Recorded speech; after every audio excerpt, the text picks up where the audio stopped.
Ladies and gentlemen, we are live. We are live and back at it again, folks. It's a Feel Good Friday, and we are the Wrestling for Life Network. We got WWE Smackdown on tap, as well as a little bit of Rampage. It's going to be a fun one here on the channel, folks. Make sure you get in that chat. Click all the buttons. Be a friend. Tell a friend. Let's blow this stream up tonight. But strap in, strap on. Grab your snacks. Grab your Feel Good. And as soon as I find the button, we're going to go. Let's go!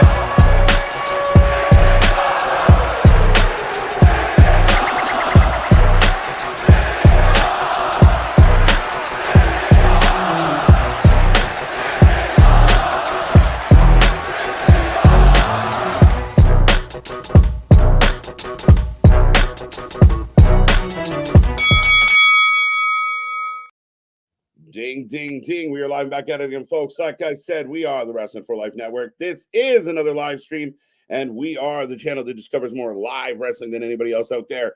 Ready to go on a Friday night with a little bit of SmackDown, followed with a little bit of Rampage, and we're going to get into all the fun stuff tonight. We got a couple interesting matches, an interesting night ahead. What will happen as we head towards Crown Jewel, and a busy weekend here on the channel. Dun, dun, dun. But lots going on, and we will figure out some more. Absolutely. Should I go into my spiel? You good? No, 1 second. But, ladies and gentlemen, I was having a bit of a glitch on the front end here. Because you see what I see? Yeah, I see. But, ladies and gentlemen, I am Mr. Evernight, KJ White, the Iron Man of YouTube, and that is Big Nick. Ladies and gentlemen, boys and girls, children of all ages, the Wrestling for Life Network proudly brings to you its YouTube tag stream champions of the world, the Every Night Delight, KJ White. I am Big Nick, and yes, not only do we get Game 7 between Carmelo and Andrade, we also get Game 1 of the World Series. I have to get it out of the way. Let's go, Yankees. Yes, sorry, I had to get it out of the way. In this case, you're actually right for once, sir. You're actually right. Let's go, Yankees. Fair enough. I wasn't sure where your loyalties would lie here, sir. But yes, we do also still get Game 7 between Carmelo Hayes and Andrade El Idolo. So that'll be interesting with LA Knight as the special guest referee. Yeah, 100%. We're looking forward to this one. Again, Game 7. We've seen the back and forth. I think this has been done extremely well. So we're looking forward to it. How will it tie into LA Knight? What factor will he play? Where does it go? And then, of course, we do have MCMG, DIY, all the acronyms going one on one, and there we go. Right. It's a miracle. God works in mysterious ways. It's because we were cheering on the Yankees. We both agreed on the Yankees, and he blessed us with a miracle. But yes, we do still also have Motor City Machine Guns taking on DIY. First kind of, well, not the first match, but kind of first real, we anticipate a banger of a match, I feel, for Motor City. If we're going to really see, Shelley and Sabin fully kind of unleashed, unloaded, you'd say. 100%. Again, a lot of intrigue. I mean, we've had some mixed feelings about Crown Jewel and how we're going to get to Crown Jewel, or how we've been getting to Crown Jewel. That being said, they, starting to add on a couple matches here and there. So we'll see what happens with that. But again, I mean, it's been very intriguing. We got a lot to dive into storyline wise. Again, Jay's supposed to be in the building. We got the face-to-face. Game 7, we talked about what's happening with Randy and KO. Will this potentially be something that's added to Crown Jewel? Well, could be. I've also heard it running potentially thrown around like Survivor Series, what have you. But I wanted to, speaking of Kevin Owens, I saw this story just before we went live a bit, and I know we're big fans of good old Uncle Dave there.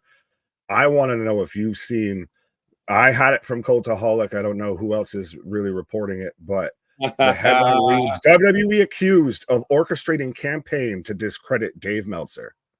First and foremost, Cultaholic. I mean, again, you can argue their credibility. You guys can decide. We won't tell you how to feel about Cultaholic. This is uber clickbait. It's uber bullshit. And again, even if the story rings true, because I believe they quoted things that Dave had said on his podcast or whatever. Listen, are you honestly crying now that you got called out for bullshitting, as we've been calling you out for months and months and months? We know Uncle Dave is full of shit. We know Uncle Dave is making things up. But now he's saying, they're feeding me bad information. No, you don't have real sources. You're making shit up, Dave. And again, crying and pointing fingers, again, it just exposes him. And it's embarrassing. And it continues to be embarrassing, Nick. Well, he's already been misquoted and misrepresenting sources and everything else like that. I mean, Christ, he sat there and reported Alpha passing a day before it happened and everything. So discrediting, you don't need to do a fucking tactic or a campaign or what have you. There's no smear campaign out for Dave. Dave does it himself. But I did see who they actually quoted. They quoted Joe Lanza of the Voices of Wrestling flagship podcast. Has a whole quote that they used, and Cassidy Haynes, actually no homie, of bodyslam.net.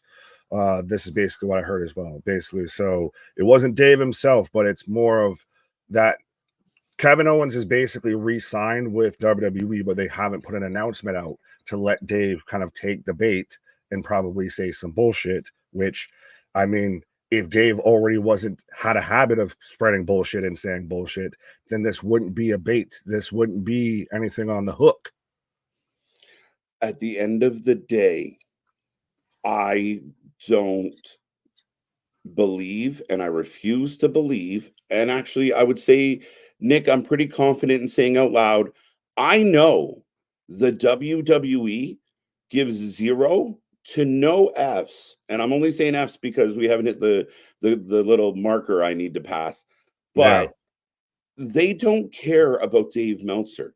They don't care about the message boards. They are not sitting around devising plans to mess with Dave Meltzer. Dave Meltzer puts his own foot in his mouth, amongst other objects, all on his own, time and time again. This idea that they're sitting around in some boardroom like, how can we mess with Dave this week? Nobody cares about Dave. The only people that give Dave any time of day are fucking Tony Khan, the Young Bucks, Jericho, and the fucking diehard of diehard AEW marks that still read his fucking star ratings like there's something that fucking matters. I got past for half a second there, I thought when you were hitting the diehards and diehards, I thought you were going with the Dylon. Right? No, I mean, again, like, did you buy into any of this? That like somehow that like why? like, The biggest question is why. Like honestly, it like what's next? I know we're not quite there yet, but it's like Triple H is sourced as aiming to deceive the Wrestling for Life network with false booking. Like what the fuck? Like what the hell story is that? Like yes, I'm sure this multi-billion, and I do mean billion-dollar company is taking time out of its day to worry about Dave motherfucking Meltzer. I probably screwed us up with how long I could say. No, I got it. We just passed it. So it was fair enough. I just passed the goal line. But I mean, at the end of the day, man, again, like, it's this whole narrative of like they're picking on us, they're mean to us, like, oh, they're putting bots out there and they're doing this and they're spreading mince. Like, again, I don't care if Kevin Owens re-signed or not. I think we spend way too much time talking about the backstage stuff. I kind of miss the good old days where, we just found out shit when it happened. But again, Dave Meltzer is infamous for putting out wrong shit and refusing to retract it. He is the furthest thing from a credible source out there. Even, Sean Rossap, for what he's worth, is a slightly stronger fucking source than Dave Meltzer. It's insane to me that the people just get their head twisted, but because it's the internet, you get to say what you say, and then it runs down the fucking tube, and that's it. It's embarrassing. It's absolutely embarrassing. I couldn't agree more. I don't know if we have the slide to shield to our merch Actually, I don't think we do it. With the F Meltzer shirts, but yes, we do also have those still available as well in the lovely, Chicago colors and everything like that, just to kind of help emphasize the point and everything like that, because this isn't anything new to Dave. This isn't, a slander attack, a smear campaign on, good old Tuna. They don't need to smear him. He's smeared all over himself. Facts, 100%. He's got all them paperworks behind him, all those piles of bullshit to help clean up the mess. Yeah. But you know what, Nick? You and I have talked about this a lot. You know, I have no problem. Let's say this story's true. Let's say on the outside chance that this is absolute good. I hope that the WWE is leaking misinformation about injuries or contracts or whatever, and let these so-called journalists run with it. Makes it more fun. So when all the internet thinks, "Oh, this is happening," and it's not. And Triple H has said it many times, 90% of the shit, Drew's leaving. Drew's not going anywhere. This guy's leaving. No, he's not. Like, it's just play with them. We said it. Use the internet to your advantage. So let's say on the off chance that there's any truth to this, good. Fuck with them all day long. We want kayfabe back in wrestling, but we want to know every surprise and every spoiler and every kind of result and everything minutes before it happens, if not hours. Like, you can't have both. And I prefer, like you said, to lean on the side of I'd rather have kayfabe work the social media like MJF has done perfectly. WWE's done that extremely well at times, beyond the whole Meltzer story and everything. Work social media to an advantage. That's how you can, in this day and age, get kayfabe over, because people will grab clickbait stories and just can run with them. Yeah. I would hire somebody in the WWE whose job was specifically to leak bad information to everybody constantly. I think they had that position before. It's called Vince Russo. You know, like, I mean, that's what I would be doing, like literally making it kind of funny. Like, why not? You know what? Oh, Kevin Owens is so upset. He's going to be on Dynamite this Wednesday. And then when he doesn't show up on Dynamite, but shows up on Friday and Stunner's RKO, yes, perfect. Do it. Well, no, you'd be helping them get a bump in ratings because they I really need it. But should we say hi to the peoples, or do we want to say go hello to the people? We had a bit of a glitchy start to the stream.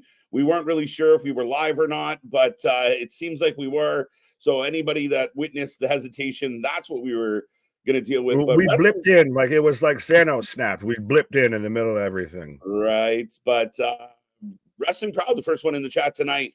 Welcome, welcome. I hope everyone out there is happy, healthy, and safe. Remember, don't be quiet, don't be shy. Get in the chat. Click all the buttons. Take our link and share it with all your friends, all your people. And let's see if we can get the numbers through the roof here tonight. I'm so excited. Oh, no. Wait, and I just can't hide it. I know.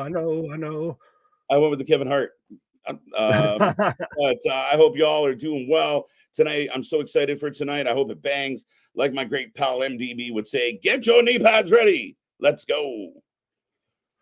By the way, Meltzer has blown through several sets of knee pads in 2024. He's working on a new set now. What's up, Kevin? How you doing? C Money, welcome back. C Money, looking forward to Game 7. Let's go. I mean, again, I don't like I don't like LA. I don't want them to win, so I'm on your side a little bit.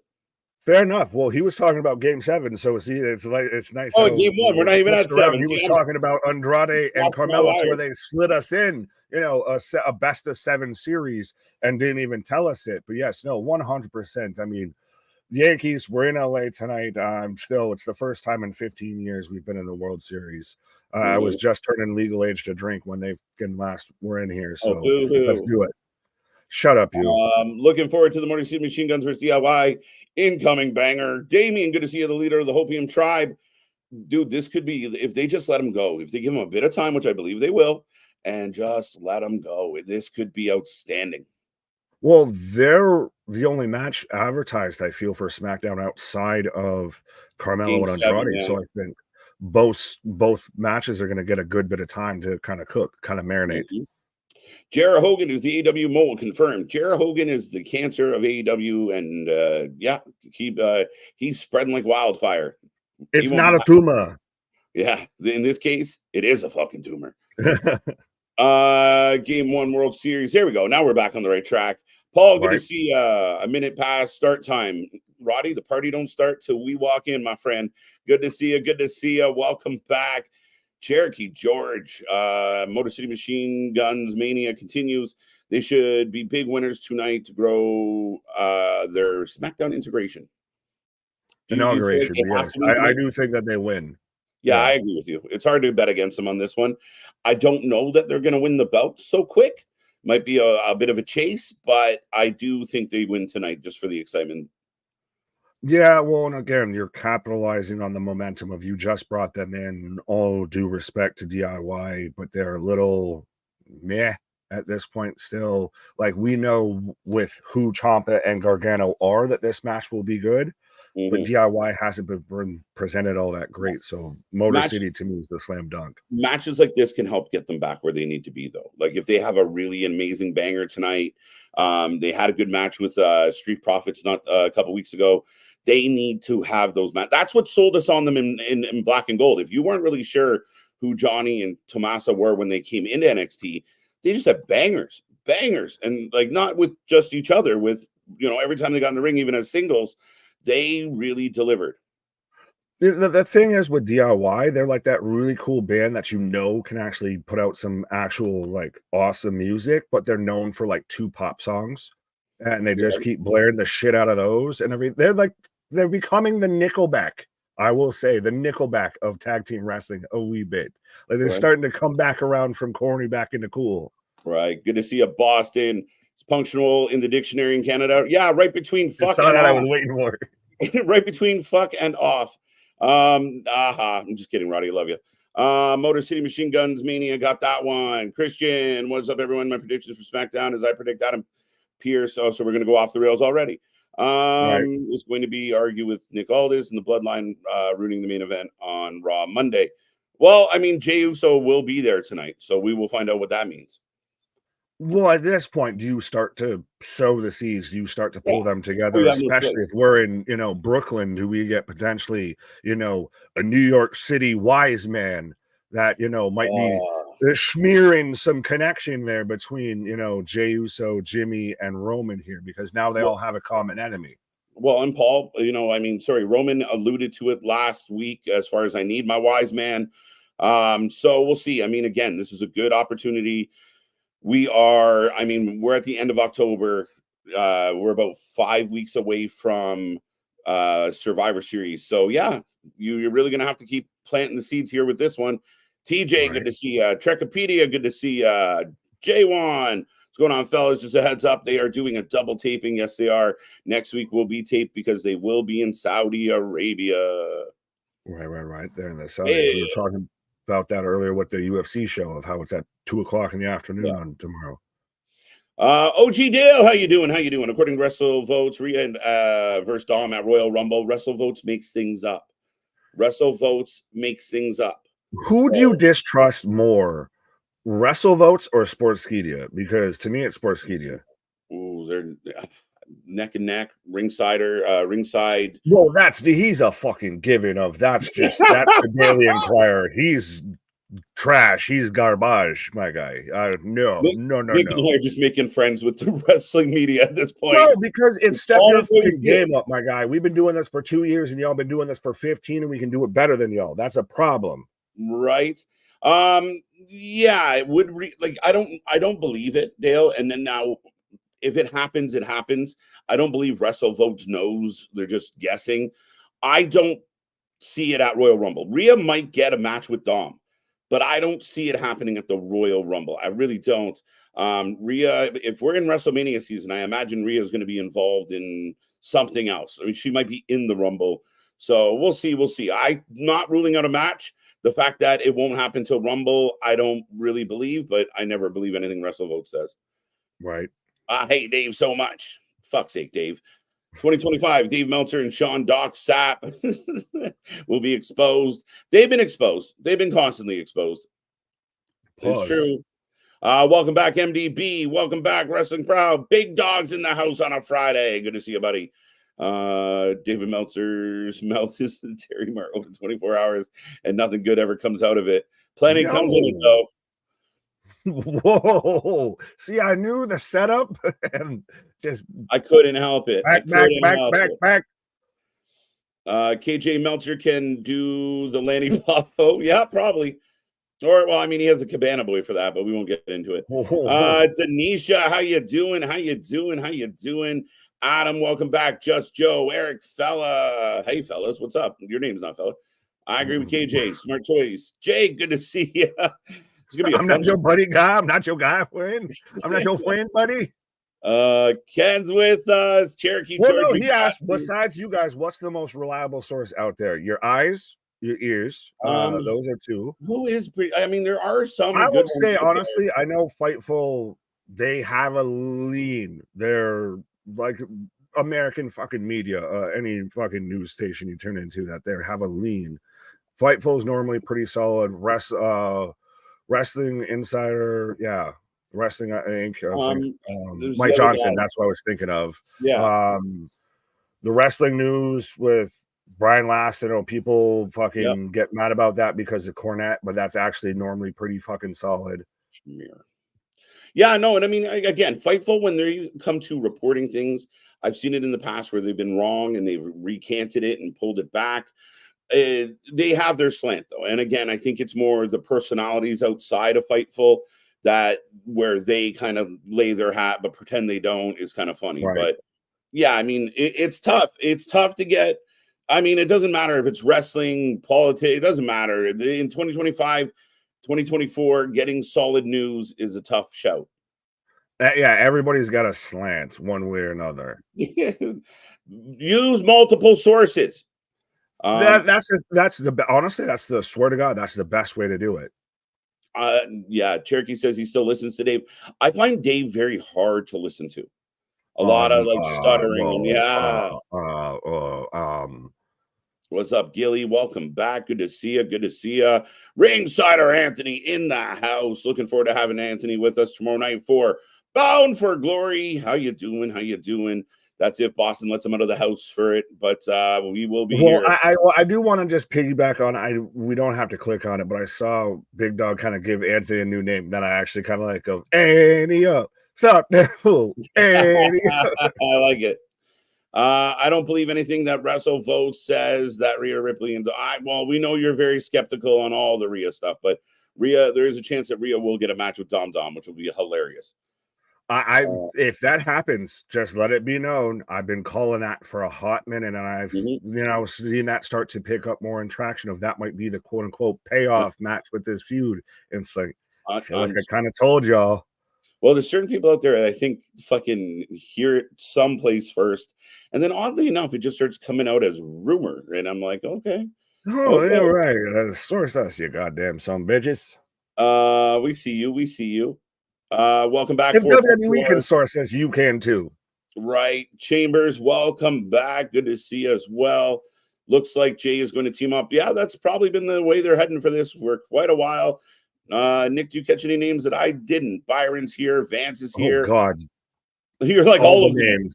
Byron, I'm going to just start rattling off names. Susie, Billy, Bobby, Jimmy, Swimmy, Swami, Art King, Big Dog, hashtag Schmear, Alexis, what up? Yeah, we got all the names in here. You're going to have to sign the guest list now beforehand, I feel like, with this. We're going to have to, the list is getting long. Large Nicholas, is that a Jeter shirt jersey or is it Judge?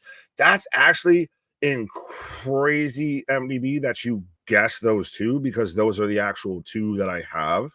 This is one that Pops got me that was this is a Judge one. This is, actually official from inside the stadium. I have a Jeter one I couldn't find.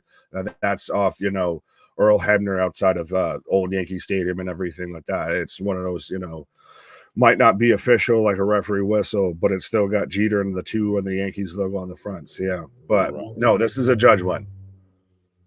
I am the law. All right, is my guy. If Dom and Rhea have a match, save it for WrestleMania. Well, I imagine she might be going after the title at WrestleMania. So unless it's Dom defending the women's title, I don't see it happening at Mania. Right. Yeah. Well, yeah. Why would you do that at Mania? Like, do you really think that this feud is going to last till Mania? I don't know if it has the legs to keep going, because if we're sitting here 4 months from now going and they're still mad at each other, it might be a tough one. That'll get old. Yeah, I think if Rhea ever fights Dom, it might be, a secondary pay-per-view at most, maybe a Raw. But yeah, I could see a Raw, honestly, because I remember it was Asuka and Ellsworth that had a match on a SmackDown. Yeah, it wasn't on a B show pay-per-view, anything.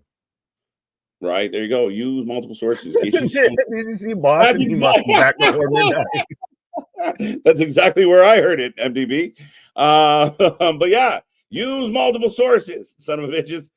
That's what you have to do. Anytime we see a story, we send it to each other, and then we cross references. There's been times where we've caught the bullshit, and there's other times where 3 or 4 of us have between the 3 of us we find 3 or 4 sources. Generally, if there's enough smoke with reliable sources, there's fire. But a lot of times people just say shit to say shit. And I think the only time we got was when the whole internet got of that WWE got sold to Saudi. Yeah, I went live for that, actually. Yeah, that I remember that. We went there. That was me, you, and the brand. Yeah. So I think that's the last time we really kind of got. Yeah. Jose saying light up a joint. What? Absolutely, my guy. Vitamins in full effect here. I think I saw 444 in there. Anybody else that we missed, we do have the super chats, the super stickers, the memberships, the merch stores. We got all the buttons, all the gizmos, all the gadgets for you. We got all the super stickers and everything like that.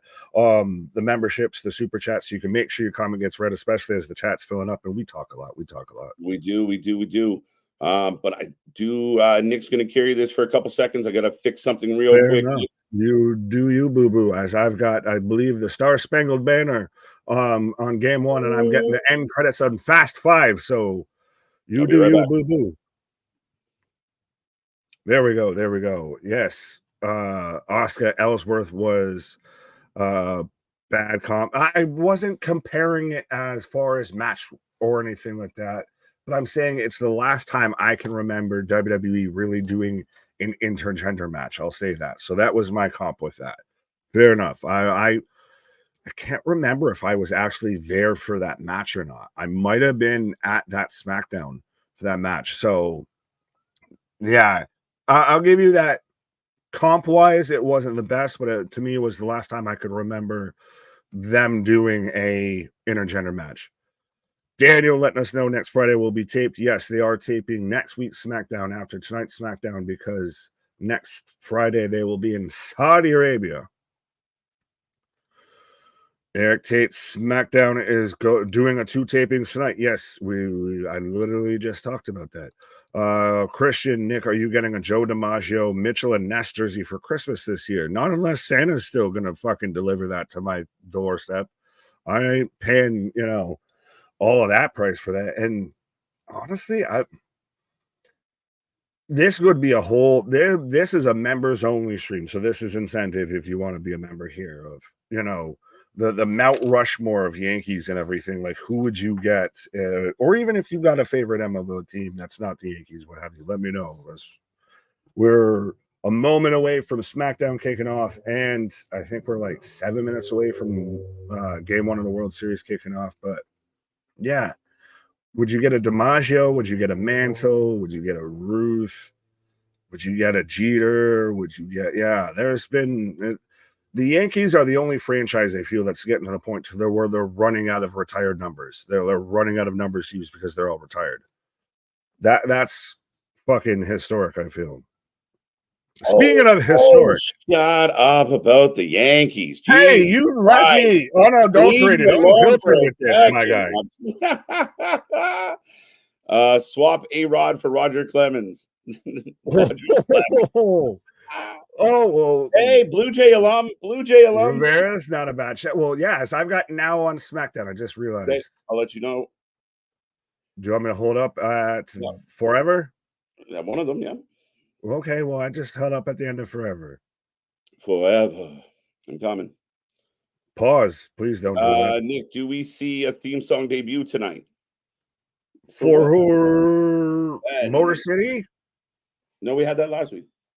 No. Well, that was not a theme song. That was Forever. Okay, I waited half a second because I was at the end of it. Together? We are together, folks. SmackDown is live. Let's get into triple digits. Be a friend, tell a friend. Let everyone know we are live, and we will have all the reaction to all the action as we are kicking this one off again with this damn belt. Lord Stanley has shown up That's at what it feels SmackDown. like. Bro, it's insane. Like, how are you going to do this much presentation for a fucking title that won't mean a fuck past next weekend? Right. As the king of the ring is in the building. Anthony, I see your comment and you shut the hell up.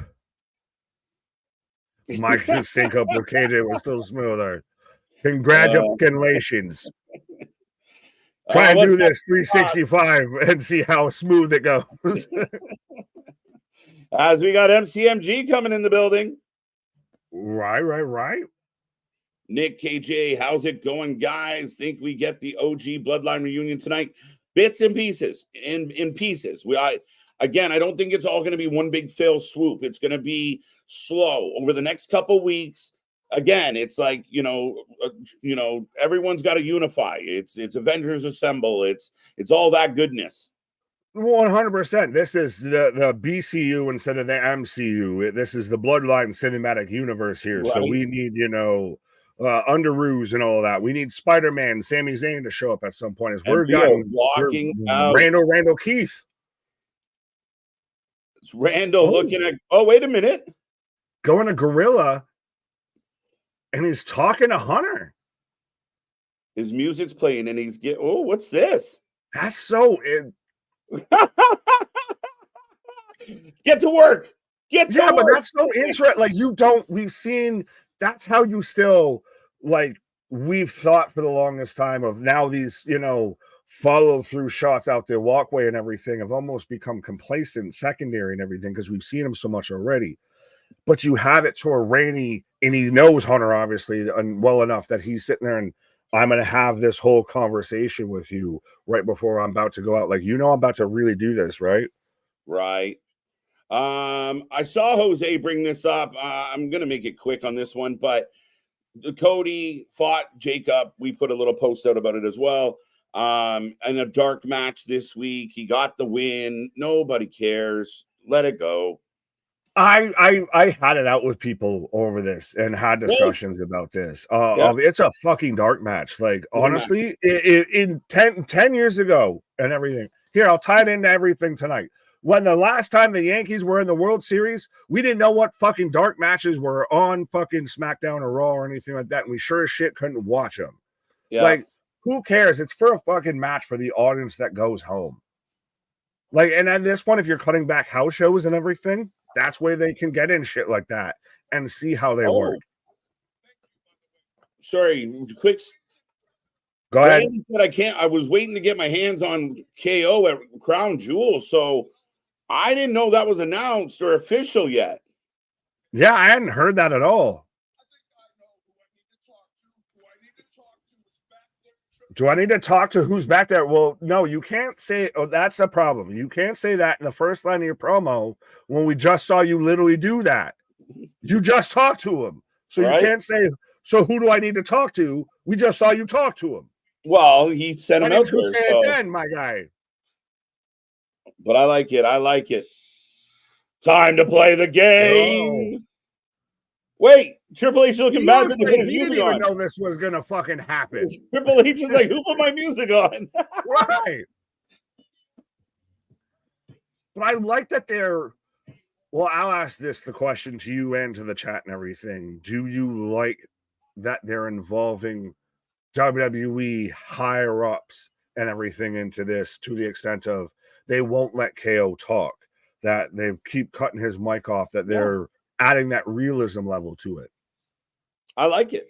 I like it all. And even this, Triple H looks annoyed. I told you not to. I didn't think we were going to do this out here. You could have. And a big pop for Triple H. Oh, well, of course. But am I the only one that feels like if you didn't see them just talk to each other backstage, that this would have been a little bit better? No, because exactly what happened, the interaction. Triple H said, don't do this. Say it there. Say it fucking there. You gotta if I need to tell you something, my guy, and I have you in a conversation. Randy stopped at the table, and Triple H said, don't talk to me. Get the fuck out there. And then Randy went out and caused a scene. So now Triple H has to respond. The first thing Triple H said when he came out was, I told you not to do this. Fair enough. Right? Fair enough. You're protecting Kevin Owens.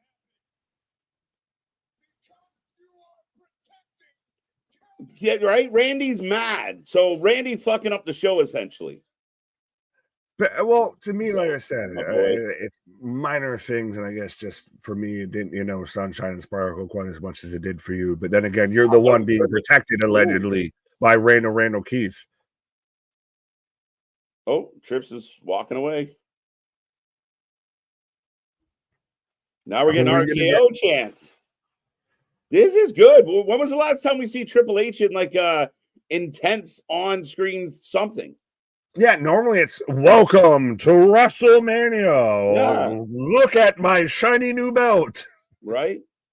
I've known Kevin Owens since the day he walked in here. Kevin. Yeah, but this is when Randy can say everything that you just said about KO is me, my guy. You've known me since I walked in here. We were part of Evolution, the history we have together. Motherfucker, you helped build the Viper.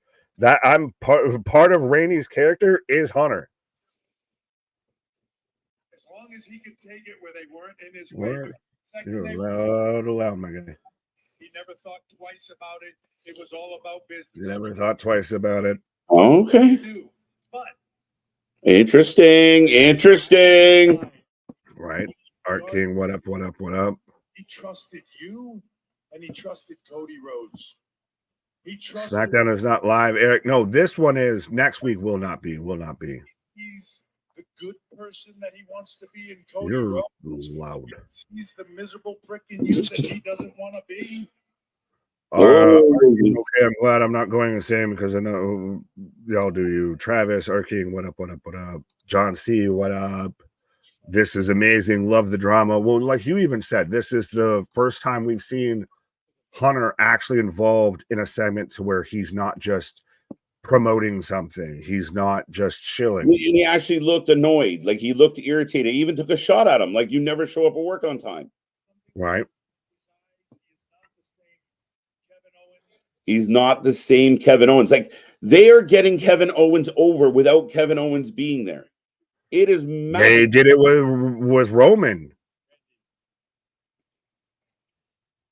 It's amazing how, hey, Tony, hey, other promoters, bookers, what have you, take a note. This is how the type of you do to get guys over and still mention them and not give them the poochie treatment of they're insufferable, but get them over when they're not on screen, when they're not there, when you don't have to overuse them.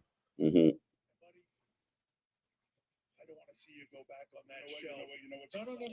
Oh, so they're basically saying we're keeping KO away from you to save you because you've been banged up. You're at the, you're in the twilight. This is gaslighting, my guy. This is gaslighting. Yeah, this is cinema. 444 is right there with me. Triple H coming out with the clutch gaslighting. Yeah. We're doing this to protect you, my guy. I care that much about you, you gaslighting son of a bitch. Right? I see your game. The cerebral assassin of the game.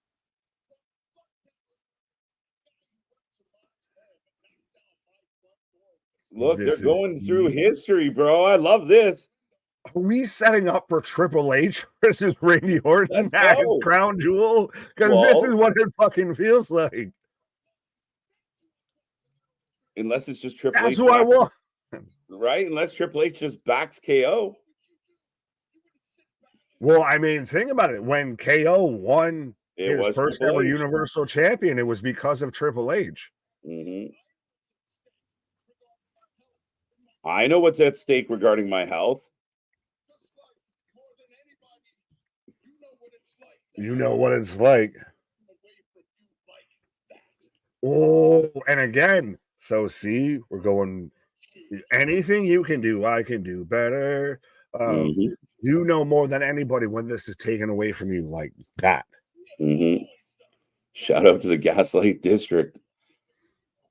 That's the red light district, this gaslighting. No, we actually have a Gaslight District. It's pretty cool. Oh. Don't fart in there. I beg of you, Hunter. I do declare. I do declare. This cooking, I like this a lot. I do. I like this a lot. And then Randy Smirnoff, like, oh, the crowd's quiet. Let me go talk to the crowd for a second. Come here, boys. Right. Yeah. This is a good way to start SmackDown. Make the match, Hunter. Make the match, Hunter. Ooh. Now the crowd's chanting, make the match.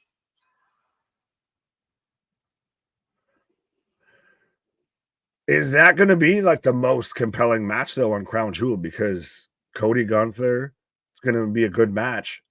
Does it compel me? I feel like Jonah Hill, and this is the end. It really, Jay, is it compelling? Is it compelling me? I love it. Y'all know what you're asking for? Yeah! You got it. So it's official. Kevin Owens, RKO, one-on-one, Crown Jewel. We got a match. I feel like this is the first time that this was official, and unfortunately, they were selling us like it had already been announced that we didn't know it was announced. Well, I think Randy kind of like he said, he came out and said, I wanted to wait till Crown Jewel, but they won't let me fight him at Crown Jewel. Wait a minute. So we got there. We didn't know that was an option, motherfucker. Great segment. Somebody just said, yeah, even the little details in Triple H. He's such a seasoned pro. He didn't just say yes. Are you sure you want this, to give the crowd a chance to go, yeah. You want the match with Kevin Owens? Yeah. You got it. Whoa. I will say this, and this is not trying to take away from anything with Hunter. His in-ring talent, his mic skills, or anything. Don't hold a candle to his in-ring psychology. The way he conveys a story one way or another through minimal mannerisms, a turn of a phrase, what have you, are night and day and everything. So 100%, the fact that he can do that was a good segment. As right now, we're going to recap of the first 6 matches between Andrade and Carmelo. Yeah, we're in game 7 as I'm getting game 1 starting off right now. Yes, we are in LA. I'm going back to Cali. I like this. I like this a lot. Oh, and the fact that they didn't sell us, they didn't come out of the woodwork and instantly tell us, by the way, this is going to be a best of 7 series. Looking at you, Bucks, and Lucha Bros. That this just built naturally to need this. It is 10 times better.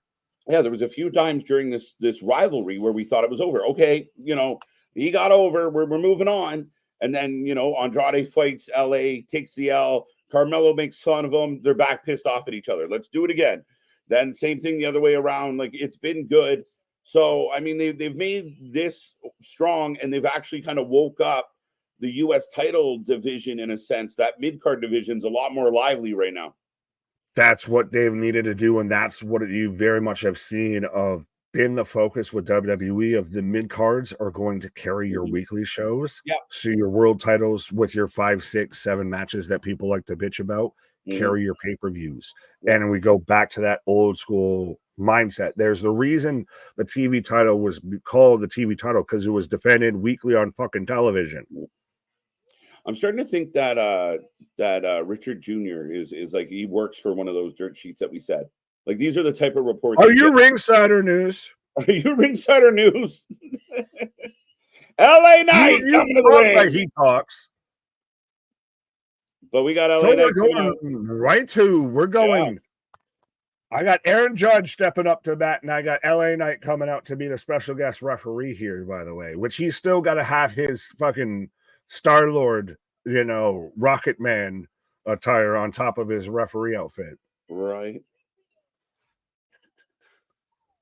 I forgot what I was doing. This is going to be interesting because essentially who wins this match deserves a title shot at LA. So do we get a funky finish to where this ends up in a triple threat? Well, but you can't add a 7-match. You can't have a tie like I don't say you do it on Crown Jewel. You do it on a SmackDown. Maybe. But I mean, again, if this match doesn't end with a winner, who won the series? Tie. Everybody wins. Everybody goes home happy. Participation. All right. As we go to commercial break, folks, we are rolling along. I will take a moment to remind everybody we are back tomorrow, 7 p.m. for Bound for Glory. Stack card, fun night. We're going to get into all the action. I know there's a collision on. We might take a peek at that as well. There's other stuff going on as well that we're going to try and keep eyes on because we do watch more than everybody else. And then, of course, Sunday, we are here for Halloween Havoc. Busy weekend here on the channel. And then right through till next week, we will be here live, I believe, 11 a.m. Eastern time. Brunch with the boys, 12, 13, 12. Yeah, I feel like we just got to say 13 because spooky. MDB knows, I think, but let's call it 13 because it's Halloween. No, you know who knows? The ones who bought our shirts that sat there and did had the whole Brunch with the Boys, tour during summer 2024 and everything like that. That's how you truly know. But I think for the sake of spooky season, we got to call it 13, and we'll just do Jason Voorhees or something. Boom. Speaking of spooky, the spooky just took over your lighting. Did you see that? Anyone else see that ghost go by KJ right there real fast? Right. That's 4 of the 7 matches made official for Crown Jewel.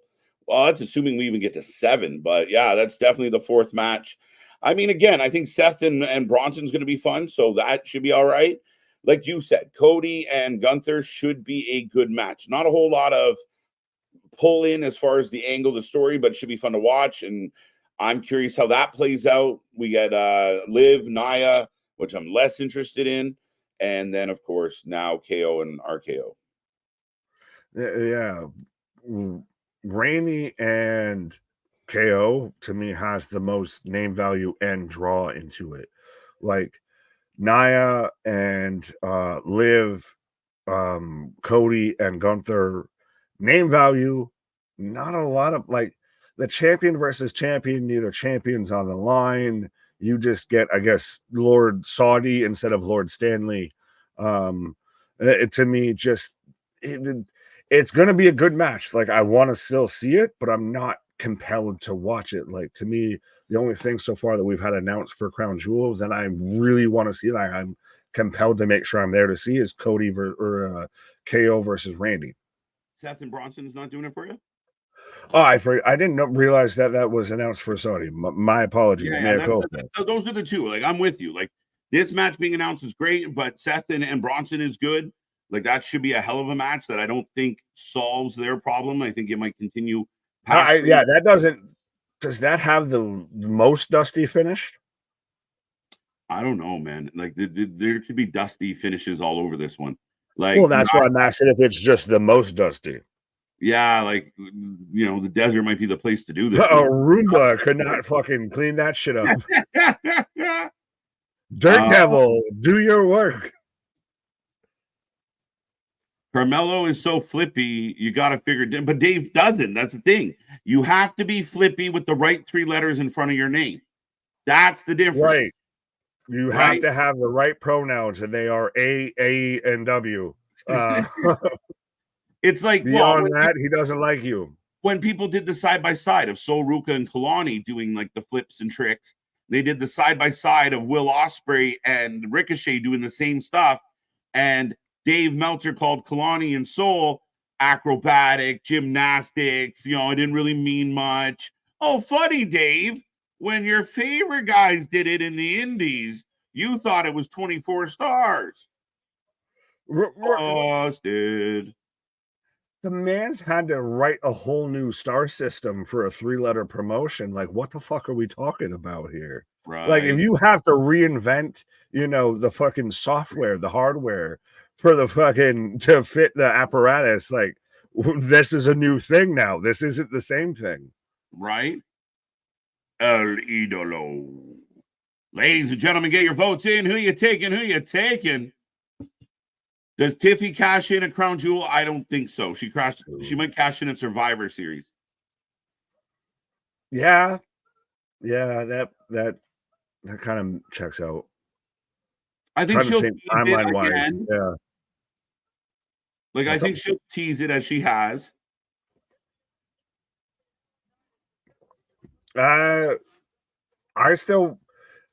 We've seen a bit of the whole tension between the two of them. I need to see more of like Nia like keeping her down. If you're gonna do to where Tiffany is gonna probably come out of this as the quote unquote baby face, which I assume, then you really need Nia to like bully and beat her down. Like you need a degrading, I guess. Right. Yeah, they're But not quite there yet. Yeah, it's not at that fever pitch. But who you got in this match, sir? Do you got Andrade? Do you got Carmelo? Do you got a no decision? Triple threat? I do feel like we're going to get a triple threat at Crown Jewel between these three. I just got that that hunch. I got a hunchy doodle. Him giving me the munchy doodles. But yeah, I don't think that that's a bad shout. Literally, if I just had to call a shot, I'd say Carmelo because Andrade already had his match with LA. And maybe you get Carmelo that has his one-off match with LA, and well, neither one of us can beat him individually, but if we both are in a match with him, but the three of them in a match at Crown Jewel sounds pretty nice. I mean, again, I like what they're doing here with the U.S. title and making it interesting. LA Knight being champions, a good thing for business. Geekbox says, I have not seen Meltzer in the last 48 hours. Thanks, fuck. But defending, he's not really reporting, he's fanboying. So I went to the Twitter machine. You're an X-Men. Him and Eric Bischoff fighting is the funniest shit. They should have a match. If Tony Khan was smart, he books Eric Bischoff versus Meltzer in a match. With Jim Cornette as the special guest referee. Yes, Jim Cornette with the special guest referee. And Vince Russo is the official timekeeper.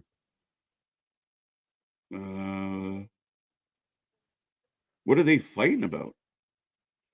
I did see him trying to defend the ratings again, which is very interesting because that's not a good feeling. Eric Bischoff and Dave Meltzer are cats and dogs at this point. They're just fighting about which way the fucking sun rises. Does it rise in the east? Does it set in the west? Oh, shit.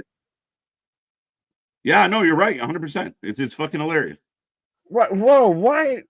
LA Knight's still out here with the U.S. title belt. Like he's wearing it literally like a belt and still has not taken off his vest. He's not taking it off. This is mine, man. It is. I know MJF was with the Happy Gilmore remake and everything with Adam Sandler. Could we have not had LA Knight playing Shooter McGavin's like Caddy Boy and everything? I feel like he would have been spot on for being like Shooter McGavin here. Right.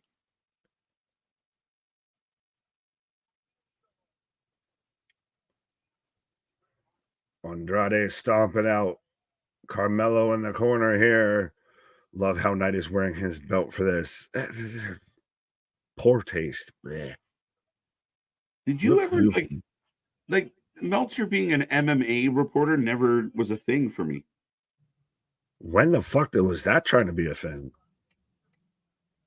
That's he was just talking about how he was nominated for multiple MMA coverage awards and he the last I saw was somebody that was using the GIF. I don't know if you've seen it of Homeboy. I think it was like an AMC movie theater.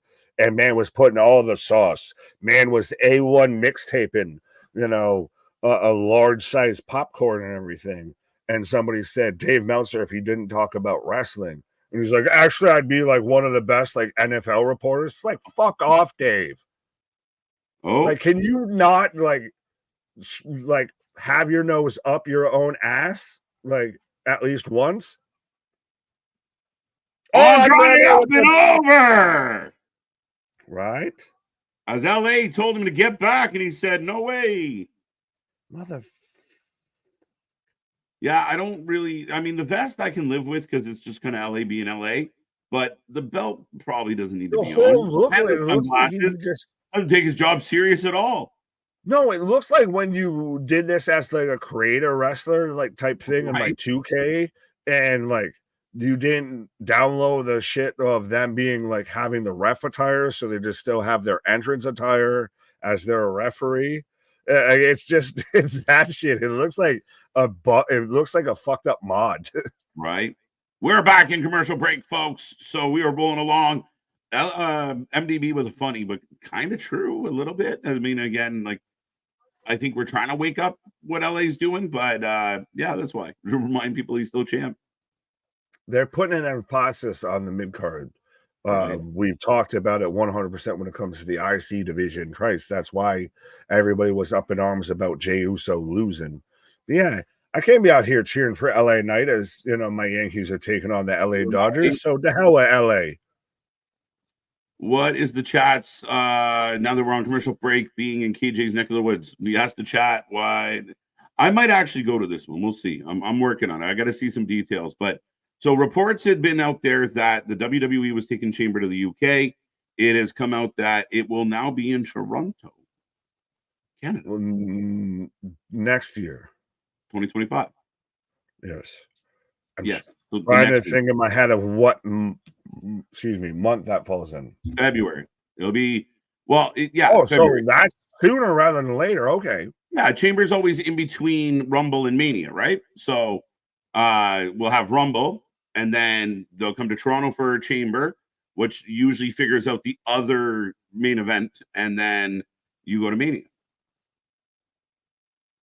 Do you see anything right now, if you had to early guess, that would be at Chamber, like would be on the Chamber card in Toronto that you can see now? It's so hard to say because I know, and that it was a long shot. But yeah, I'm anticipating, well, like in the past couple years, the women's chamber again. Whoever wins the Rumble, whoever was close to winning the Rumble tends to go into the chamber. So we saw it last year where you kind of iron out the other main event. So I think it's going to be a hell of a show. We're going to get two chambers, one male, one female. As far as who, what, when, where, we know the where, but it's so hard to call what's going to happen at Rumble. I can't really properly predict what's going to happen at this year's Rumble. Fair enough. But it's a tough show. Even pointed out of, I guess you're the representative for Canada as a whole. So you're getting Survivor Series, War Games, and Elimination Chambers. So you're getting all the things. Yeah, Canada has been blessed lately, like when it comes to wrestling shows. Like, okay, we won't do it in the US, we'll do it in Canada. Close enough. It's like it's being a bitter bitch tactic of like we'll do it just enough so you won't go because you got to do the extra steps, but they'll really appreciate that we showed up. Yeah, I mean, again, it's good to be the neighbor. There was a long while we weren't getting many shows, but we got Money in the Bank. It's a nice place to, like you said, you get to go international without going very far. Like for some of these shows, it's a 45-minute fucking drive, right? Like for Survivor Series, there's Americans in our chat right now that are closer to Survivor Series than I am. So it's funny how things work out. Right. Both men down. And the glasses have finally come off. The belt. Yeah. What was it? George saying LA just ditched the belt and glasses. Watch for the interference. Well, did he? Yeah, he did ditch the belt. Yo, that was a really fucking crazy Spanish fly with both guys facing the same direction. Yeah. No PLE. No PLE in December and January. No. And again, I know people are funny. I can't believe we're not getting a January pay-per-view. It's February 1st. It's just the way the calendar works. Well, and I do think it's just simply one of those of WWE Pro Wrestling does not have an off season, but they at least deserve a downtime. There's plenty going on, and they'll have some special shows and shit like that, but Triple H has put an emphasis on letting wrestlers be home during key times. Last year, there was no WWE pay-per-view in December. Someone can correct me if I'm wrong. We do World's End between on the 28th of December. Some people have mixed feelings about that. What's up, Stoner Jesus? May the blunt be with you, sir. Welcome back. But we get, so they kind of play it off. So Saturday main event is going to be December 14th. They will, like last year, they did a couple special little things in there. I can't remember and I feel like NXT did something, but again, usually Rumble would be in January, but this year, last January we had It was Monday Night Raw, but it was New Year's Evil or whatever it was. No, Yeah, New they Year's had the Evil is special Monday NXT. Raw. New Year's Evil is NXT, and Well, then day one. Sorry, day one will be the first. I got my New Year's right special stipulations so cross. that one's become like the first Raw of the new year, right? So, and it's just a matter of the way the calendar worked out. It's February 1. Like it's just we get two count. But Scott Woodford, what up? Lady B out like here comment of ref up top, accountant on the bottom with the chinos. Yeah. Oh, wait a minute. Let me know day one. Ooh, we're getting the tensions. Hayes with the roll up in LA didn't see it. Super kick to LA. This is disintegrating quick, folks. Triple threat. Triple threat. Three amigos on deck. Three amigos. An amigo or an amigo?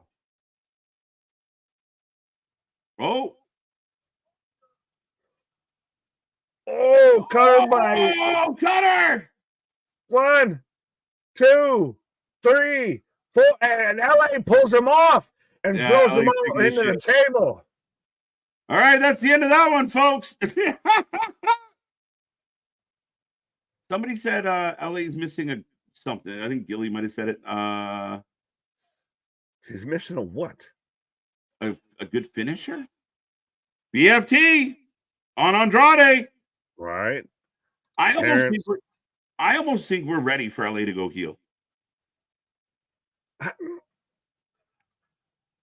You think the guy that does all the catchphrases, that does all the pitches, the Slim Jim guy, is the one that's going to heal? Is he still the Slim Jim guy? Bro, is there any other Slim Jim guy outside of Macho Man? He rang the bell. See, like, this is borderline heelish shit. Forget Game 7. There's a pile of losers in that ring. Right. This is how you do it to where everybody still looks strong. And now, like you said, we're getting the triple threat, I assume. He told everybody off and he's out. Travis, Halloween Havoc is a pay-per-view this Sunday. Join us live. Do not miss out. Right. This is why I can't stand special guest referee.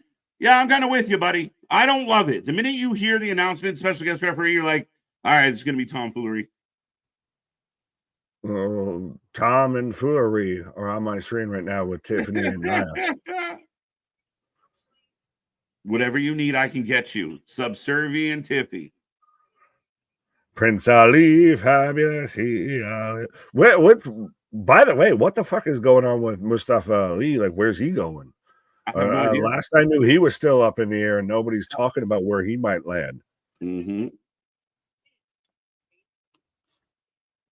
We're going to see something similar. Yeah, you might have a point there, Anthony. Oh, I see how this is going. You're going to have Candice and Indy that are going to turn and show up and be the underlings under Nia and force Tiffany out. So you're going to get Tiffany versus the Candice before we get to Nia. Tiffany's all pouty. Again, I've always said 2 heads are better than 1, Nick. You can have that. That ain't what I'm mad at. But tonight we are going to get Candice LeRae and Naomi next, which was not announced. Well, no, yeah, they only really announced the 2 matches here, and we've already burned through 1. Right? Goddamn not. Thank you for telling me that. Terrence, I don't know what we need to think about, but yes, you do you. Halloween Havoc is on Sunday on pay-per-view, and we will have your full coverage here. Yee! What's up? Yep. I can imagine how livid Nick Aldis is going to be. Christian is very concerned about the managers of these particular shows. But I will at least say this. I will take Christian being concerned about Nick Aldis and Adam Pearce that I will 316 worried so much about Liv and Rhea and Dom. Like, are you with them going to get Kane's chicken tenders and everything like that, my guy?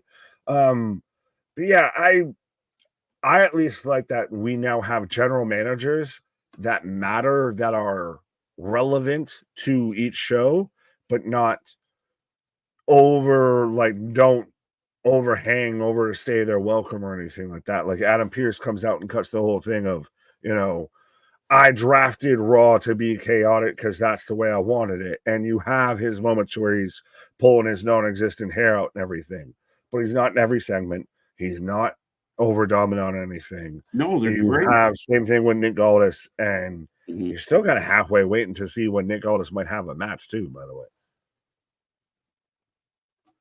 Yeah, 100%. I always wanted that. I think that's what they should do for draft picks. But I got to run and take a quick break, folks. We are rolling along. We got more action coming your way. Don't go anywhere. Be a friend, tell a friend. Let's get this back into triple digits. But I get away, and I don't stop every day. There we go. As KJ's taking a pause for the cause, as I'm in a commercial break right now on SmackDown and also in Game 1 of the World Series. I am still keeping attention on that because, yeah, clearly Yankees fan. Yeah. But Rhea is overbooked. Yeah, Anthony. We ain't going to talk about that. Rhea Ripley is one of the best doing it right now in pro wrestling. And I know what she's saying, but yeah.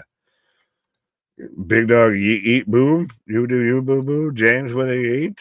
Did someone let it know that I don't know that, we're going to get probably Jey Uso here next coming off of, we're not close enough to going into the top of the hour, but close to the top of the hour here. I use PTO today because we is overbooked. Well, you didn't do it correctly. You didn't do it, the TNA way. You didn't use PCO instead of PTO. That's the only way you can officially, truly request time off. Especially, well, I know you're in Atlanta, not Canada, but I need to wait and ask AJ when he comes back of if instead of PTO in Canada, if they have PCO, as that's how you request, paid time off. Let's go New York. Absolutely, Eric. What up? As I believe we're bottom of the second, still tied. Dodgers had something on third, and it was looking, a little rough around the edges here.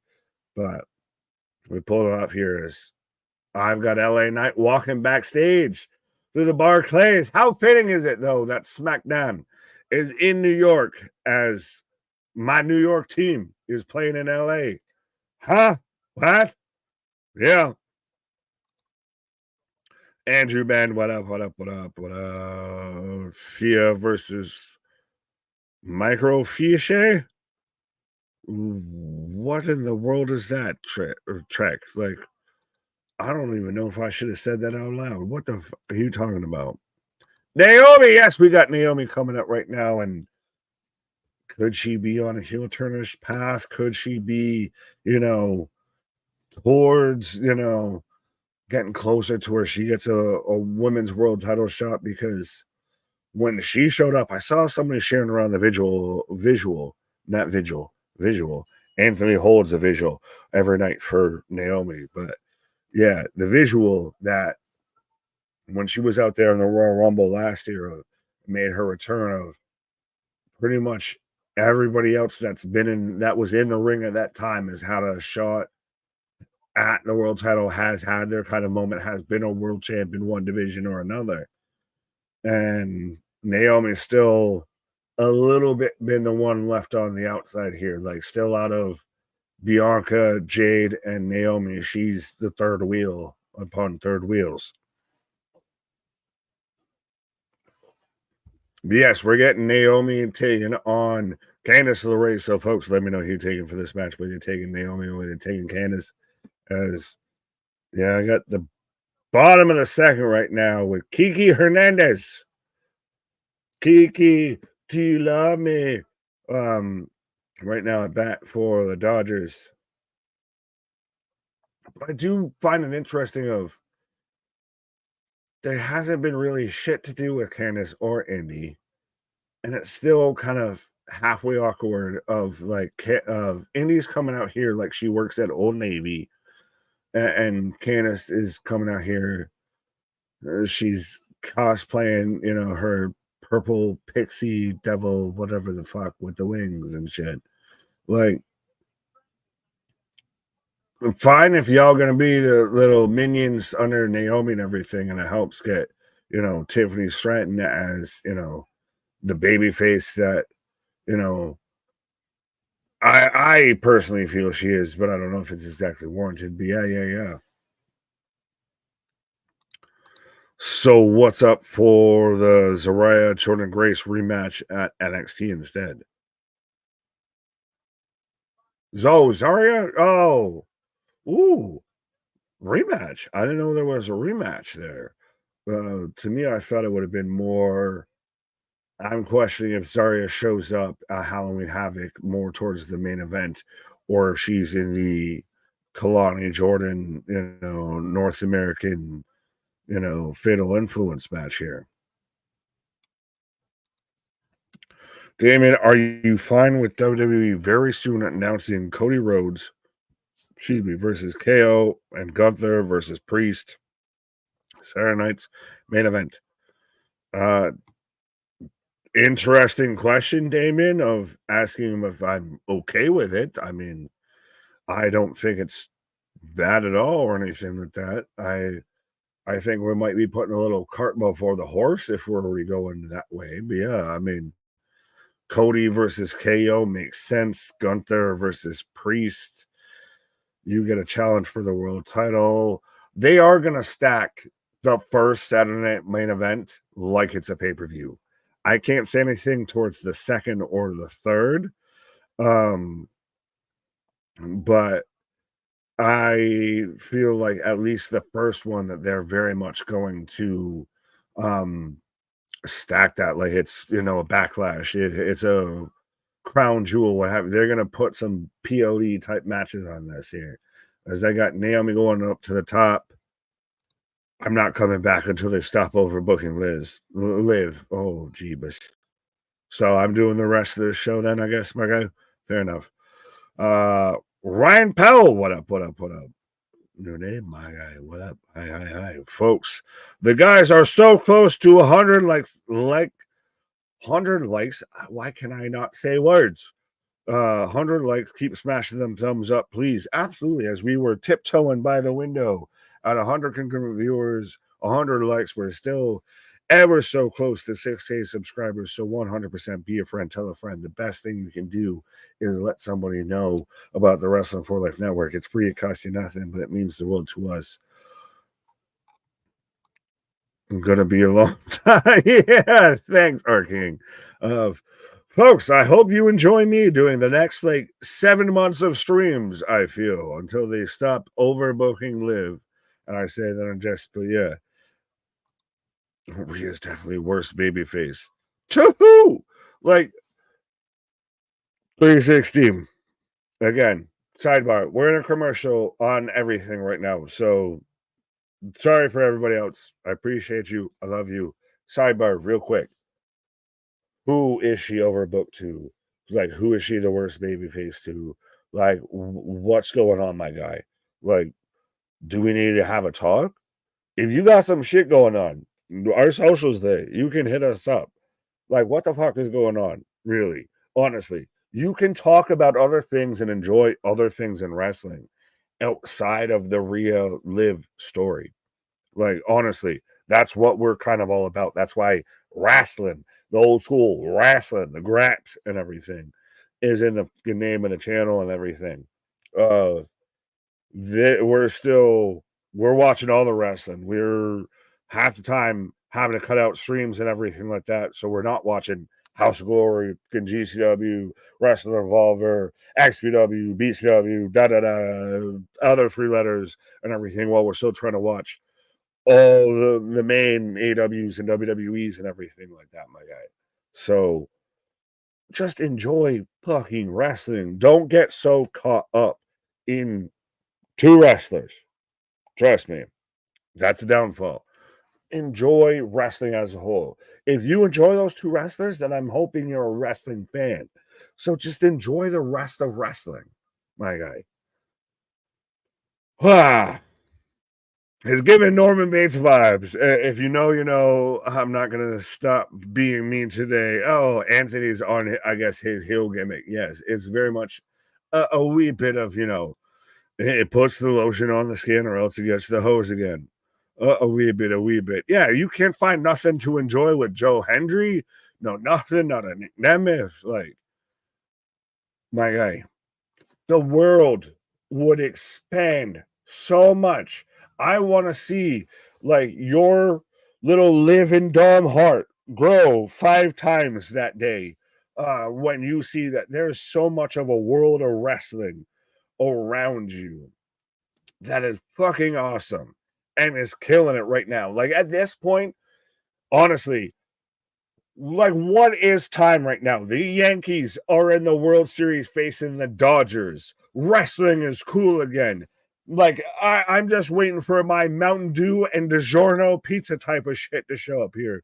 Like, we're out here still back. Like, can I play GoldenEye and Mario Kart on N64? Like, this is the heyday of the shit we wished we had when we were kids and everything. Embrace that shit. Yes, wrestling can be fun. It fucking is. Trust me, we do a whole channel around it. And we do talk some other stuff and everything. But god damn it, it's fucking fun. Yes, talk that talk. Talk your talk.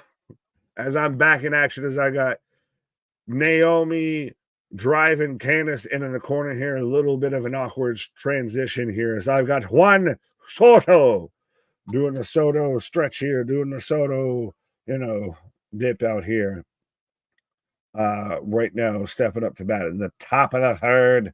Still nothing as the Yankees are taking on the Dodgers out here in game uno, in the World Series out here starting off in LA. But yeah, if hating on someone who is portraying a character is your biggest problem in life, can we please switch? Enjoy it. It's not real life. It's just entertainment. Facts. Dawn speaking facts.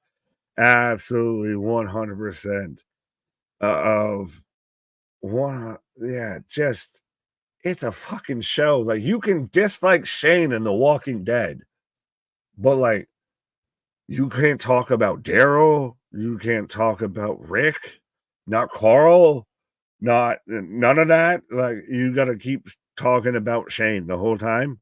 What? Propunzo. I can't explain how disappointed I am. AW Collision is in my city tomorrow. They have done a great job letting the town know about it, but I have no idea who is on the card. Fair no. I guess then that contradicts your statement of that they've done a good job of, you know, hyping up the crowd here. Oh, little bit of a slingshot bulldog there from Naomi onto Candace out here. Second rope drop kick as Soto's in a 3-2 count. No outs. Runner on first, top of the third. I'm doing double duties, and this game's making me stressful like a duty. Yes, I'm old enough to have even seen pro wrestling when it's extremely fun, when it's mentally triggers. John, you might have to explain the back half of this unless you get it and I don't. I'll show you fun and mental triggers. That sounds like gaslighting, like we were talking about in the last segment. KO. Right. What is narcissism? I'll take narcissism for 500, Alex. Right. I'll show you fun and mental triggers. I think what John's saying is, you know, it's kind of the rant I went on earlier this week, Nick, about, you know, there was here's Bailey. Hey, Bailey. Everyone's a big fan of the Bailey running spots. Well, yeah. Oh, just keep shooting her from rear. As Naomi picks up the win, and Naomi, you digging the side shave that Bailey's been rocking? I've seen some people that aren't the biggest fan of the side shave. That, you know, People just want to bitch to bitch, bro. My guy, you were about to talk about a whole point about people bitch to bitch. So, like, we're hating on a side shave. We gangbanging on opening credits now. Bailey is overbooked. You shut up.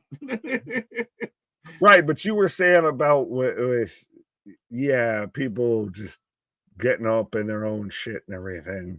As Lord Saudi's getting presented here sooner rather than later. Side shaves are, dude, come on. You don't look at the mantle when you poke the fire anyway. Hey, cool. You don't like it? More for me. You can have that. That ain't even what I'm mad at. Yeah, look, I'm with Art. What are we doing here? Where are the ladies? You gotta at least take in the full thing. You gotta look up, left, down, right, center, all that shit. Well, ladies and gentlemen, we head into another commercial break. The show rolls on. We're having fun here at the channel tonight. It's a Feel Good Friday. I think Anthony's on that Feel Good on tonight, but he's openly trying to be a heel. But yeah, we got lots to talk about. Lots to still come this way. And lots Who's more looking high enough to see Bailey's side shade. Hey, you put respect on Pamela. Yeah, I mean, she's a legend. Let's go. Right. 100%. We're talking work rate, not booty rates out here. People say dumb shit. They really do. But we are rolling on. I think Nick is taking a pause for the cause as we continue through this SmackDown. I will remind everybody we are back tomorrow. That's right, tomorrow. The action does not stop, folks, as we will bring you Bound for Glory. We'll have a little bit of collision as well. They announced Leo Rush versus Ricochet. Very interesting matchup. Should be a high-paced, high-flying matchup. But I'm with you, MDB, on that one for sure. Anthony Naomi win, buddy. There you go. Shout out to Anthony. Naomi gets the win over Candice. Help from Bailey taking out Indy. So I wonder if they'll set up a tag match. Not sure how that's going to play out. But I agree with Anthony too. Hashtag booty rate. What is KJ Nick's thoughts on LA Knight versus Carmelo versus Andrade officially for Crown Jewel? I called it. I hate saying that. No, I don't. But yeah, we kind of knew it was heading that way, Damian. So the minute this kind of disintegrated, we saw Nick Aldis giving LA Knight shit. I made you special guest referee. You couldn't behave yourself. So you will defend your title against both. So I think either Carmelo or Andrade might actually win this at Crown Jewel. Just in the sense of, if one of them win, they not only win the U.S. title, they also win the 7-match series, technically. And then Big Dog going right for what we were hinting at. Yeah, and so did Willie. It's becoming Baywatch. Like, I'll be there. But yeah, we are on that commercial break. I should remind everybody while I'm sitting here, we are back on Sunday for Halloween Havoc. I'm looking forward to this one. Lots of neat little matches, lots of little gimmicks to this one with the Wheel of Horror being involved. So yeah, ambulance match. We got a world title match. Anything goes everywhere. Ladders, tables, and scares as well. Plus, Kalani will defend her North American title against one of the members of Fatal Influence. So again, busy week. Then we head back into all your favorite shows next week, all the way into Crown Jewel on Saturday. Brunch with the Boys live at 11 a.m. Not our usual nighttime show. We'll be here bright and early in the morning. Plus, we got a jam-packed calendar. November's busy, December's steady, and then we're going to wake up soon and be in WrestleMania season. We will be heading towards Royal Rumble, a very intriguing Royal Rumble this year. So absolutely make sure you be a friend, tell a friend, and let's see if we can get our number back up where it needs to be in those triple digits.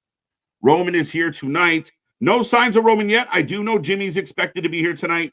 I do believe that Roman could be here tonight. I'm not positive, but it will be very interesting. No Bloodline so far this eve as we approach about the hour mark.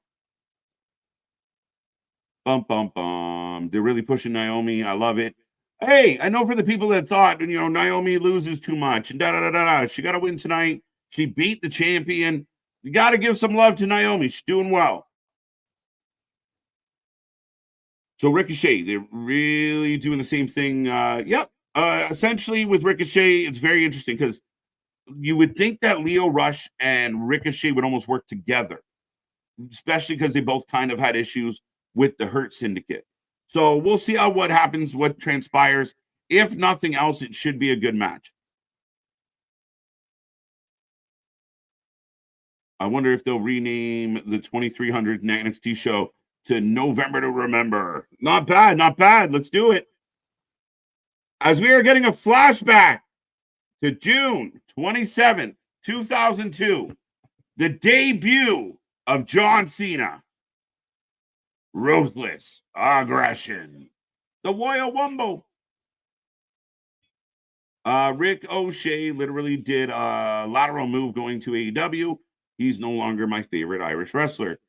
That was my biggest fear with Ricochet. Like, I thought, fine. I mean, it made sense. I actually said before he signed that it wasn't a terrible idea that he does, but then put him in a main event spot. If he's a big deal, a big signing, he's going to help the company, put him in a main event spot. Having him on the show and not doing much, or having him on the show and doing what he was doing in the WWE, it does very much feel like a lateral move, doesn't it? Like, I agree with you, MDB. Doesn't feel like he advanced his career yet. Now, could things change? Maybe, hopefully, but you got to use him. You signed him, make him feel special, and he doesn't. Right? Why does Danny Garcia feel more significant in AEW than a Ricochet? Anybody out there know the answer to that question?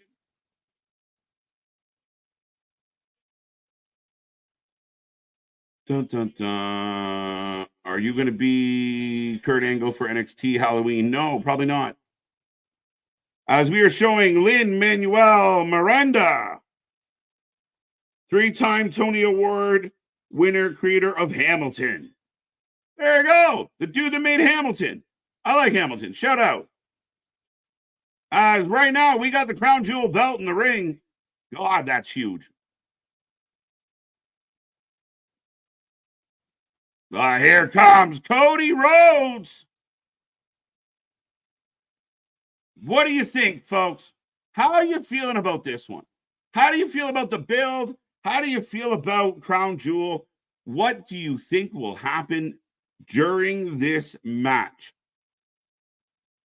Lin-Manuel. Shout out to Lynn.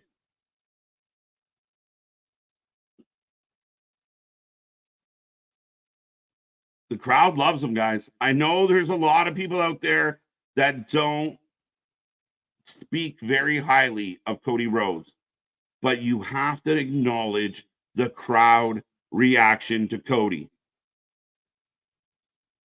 Like, they love it. They fucking love it. I got a Kane mask. We'll see. We'll see. Last year I dressed up as Nick. I gotta come up with something for this year. Ricochet has 2 matches this week. Tonight, he has a match with Nick Wayne. Yeah, again, how is that helping Ricochet? Like, honestly, like, what is that doing for Ricochet's career? Fighting Nick Wayne. Does that make sense? Nick Wayne's in a storyline with Christian and Kip, and I don't get it. I don't get the continuity in this company.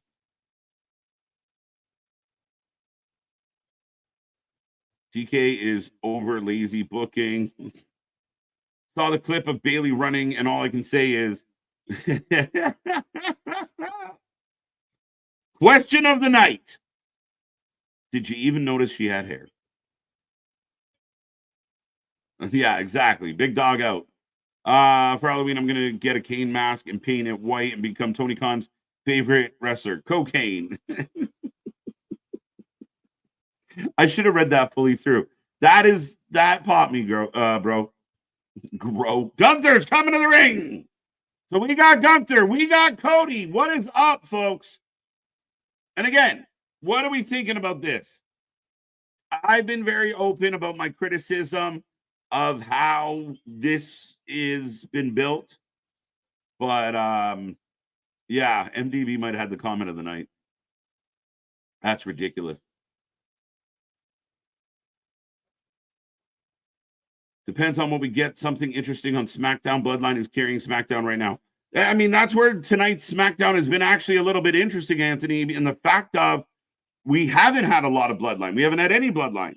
you know, Randy started the show with tons of energy, great promo, great back and forth with Triple H, good energy to start the show, throw in a couple decent matches, building some story, and now we're on to Cody and Gunther. So it has not been a heavy Bloodline night tonight. They should have had a trophy instead of a belt for Crown Jewel. Yeah, maybe. I just want to see Liv win the belt and put it around her waist. Something's going to blow up in this segment. Well, they haven't had any type of interaction of any type of physicality, so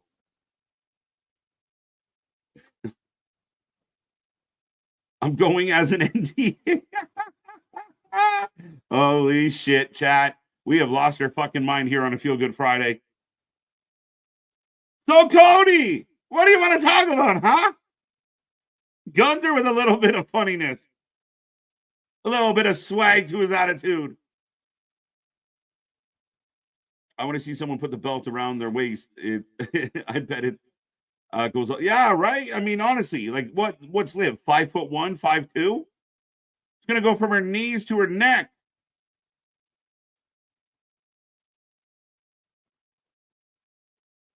Catch them. Oh, there you go. Got to catch them all, buddy. Got to catch them all.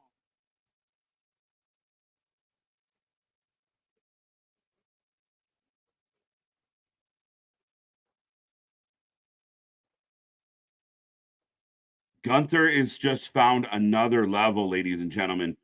I mean, Gunther's good. We all praise Gunther. We know what he does in the ring.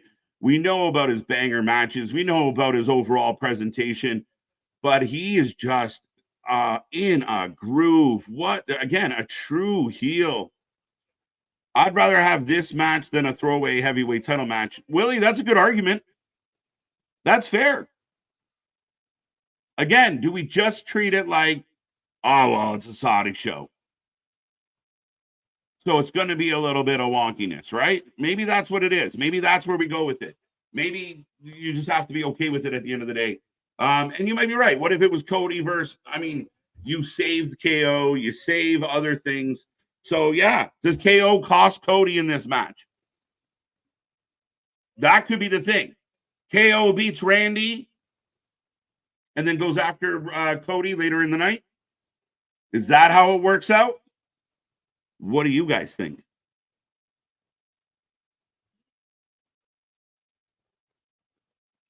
You want to be the quarterback? Give me the John Cena schedule.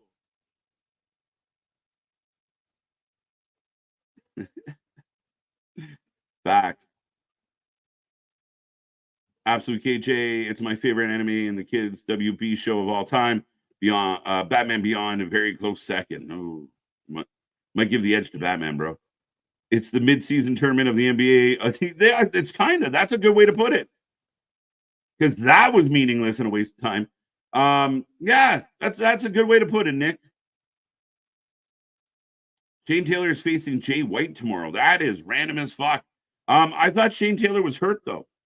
Am I wrong? Hi, my name is what? My name is.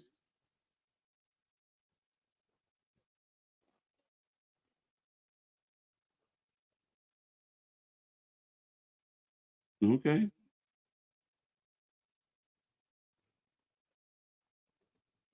Gunther is talking circle. Yeah, like just dropping bars on this man. He is just beating him up verbally. Cody calling out the double-breasted suit.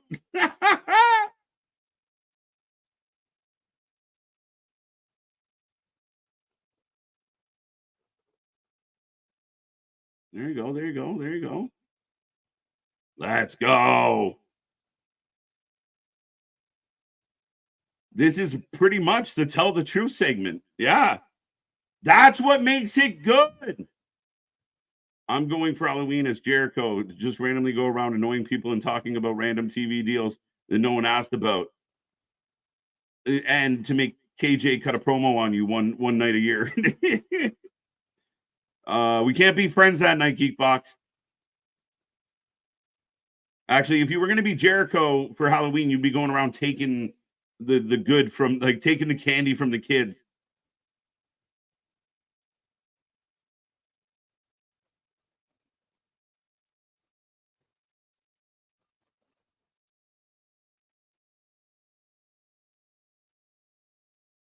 Okay, wait a minute. The crowd doesn't even really know what to say to that.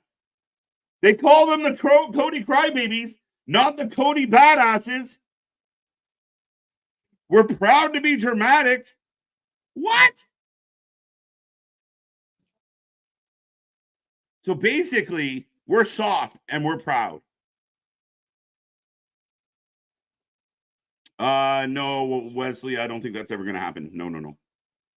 Candy's bad. Thanks, guys. Yeah, facts. Shit, eh, bro? Yeah. Amen to that. You just take like some toilet paper rolls and put like a shirt over it. You'll have the fake abs like Jericho too. Gunther has walked all over Cody Rhodes in this segment. And I felt like he did it last time they were together. A little bit.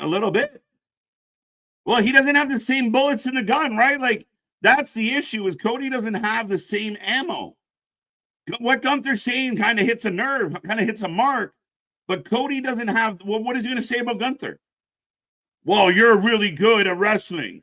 What's that? Speaking of a mark, but yes, 100%. That's what I was thinking of. Literally, it's easier to be a heel. You have more rounds in the chamber. Yeah. Than if you've got to sit there and put everything on a nice spin. Mm-hmm. But it's really incredible to watch. Like, you and I have seen Gunther for years now. Mm-hmm. Like, we've been a fan of Gunther for a long time, going back to the Walter days, the chubbier days. But to see this man on this stage, and he seems like the guy. Like, if there was one belt in WWE, not two, one, Gunther's getting my vote to have that belt. Facts. Yeah, you need to do it. You need to do it now. If there's someone who feels like a champion coming out of this segment, it is Gunther. Cody feels like an IC, a US champion. What? He just called Cody a secondary champion. But that's still, and especially with the fact that the belt that Gunther holds is theoretically the secondary champion. You need to do that. That's how I'm going to teabag across your forehead right now with this. Well, that's the come up of, like, people often talk about the Raw belt as the secondary belt, but it's not when it's in my hand. As long as I'm holding it. And again, for still, heels have more freedom. Yes, absolutely. And that's why when you have somebody like a Roman who can do that and walk that line perfectly, it comes across a bit better. Cody's Cody goes throwing hands, throwing it.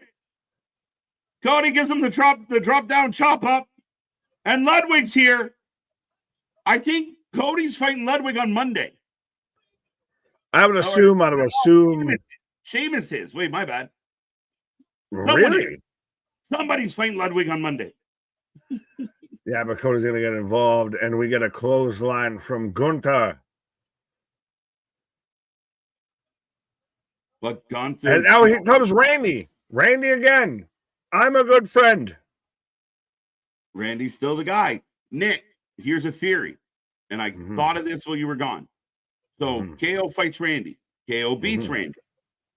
Then KO screws Cody. Gunther wins.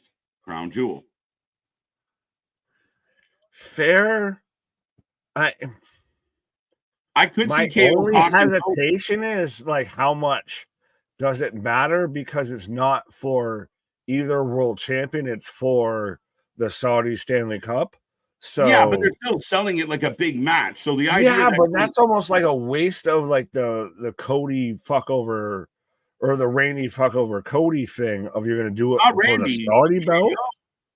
So KO. Oh, I thought you were saying Randy did it. No, Randy's out. I think Randy's going to lose to KO. Fair enough. Fair enough. Well, up next, we're getting the Bloodline.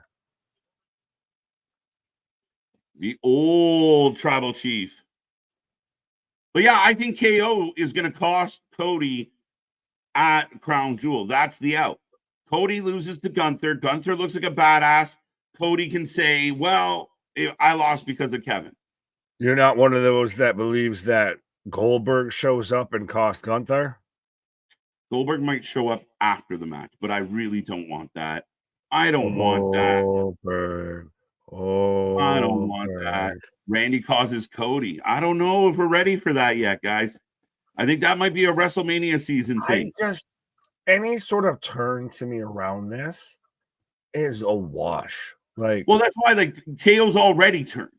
So KO has a but I'm saying the cost, like the implications, maybe, but it doesn't matter that, if you cost them any match. Like if they were having a match, if Cody was fighting Ludwig on Monday and KO cost him, it's another fuck you to Cody from KO. So if you're, I almost honestly would like that more than if they did it at Crown Jewel because that doesn't make sense. I just don't. Well, no, I just don't give a fuck about that title. Yeah, again, that's your the implications to me don't matter quite as much. Yeah, but I mean, as far as this company goes and what they're presenting to us, if Cody's in the main event at Crown Jewel and KO cost him, it's going to be a big deal to Cody. Well, yeah, anything's a big deal to Cody. He gets, slightly burnt toast. It's a big deal to Cody, I feel, at this point. Cody, Goldberg cost Gunther. That'd be a fucking trip. I don't want Goldberg involved with Gunther at all. So wait. Now, see, you have all these sources and everything reporting that Goldberg could show up, but that's not the fucking weapon of mass distraction. What is the Kevin Owens contract?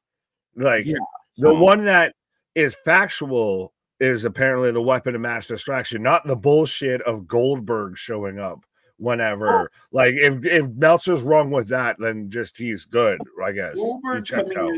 Goldberg coming in to do a job for Gunther doesn't make a lot of sense for me, because Goldberg coming back just to do a job, you're not going to get a good match out of him. It's not like he's a great. Well, I don't think it's a match. I think he just shows up to fuck shit up. Like, it's Saudi. You get a pop for what? You just get a pop to have a pop because Saudi Arabia. Okay, this is the same show that's had Goldberg and Undertaker and had DX versus the Brothers of Destruction. But they had let's not act like they don't. They are above. No, that's an actual match. Pop. But those are actual matches, my guy. Like, to have Goldberg come out to cause trouble and then it leads to nothing is literally pointless.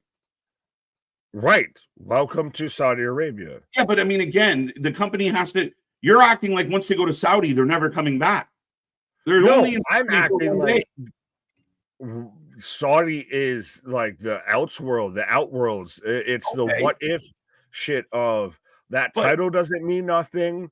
They will never reference that past Saudi Arabia. They will probably barely reference Goldberg showing up. Now they will. Yeah, there's just like, how many times have they mentioned the greatest Royal Rumble championship? Well, that's again, he's still the longest reigning defending champion right now in WWE. Yeah. So again, you can have me with that.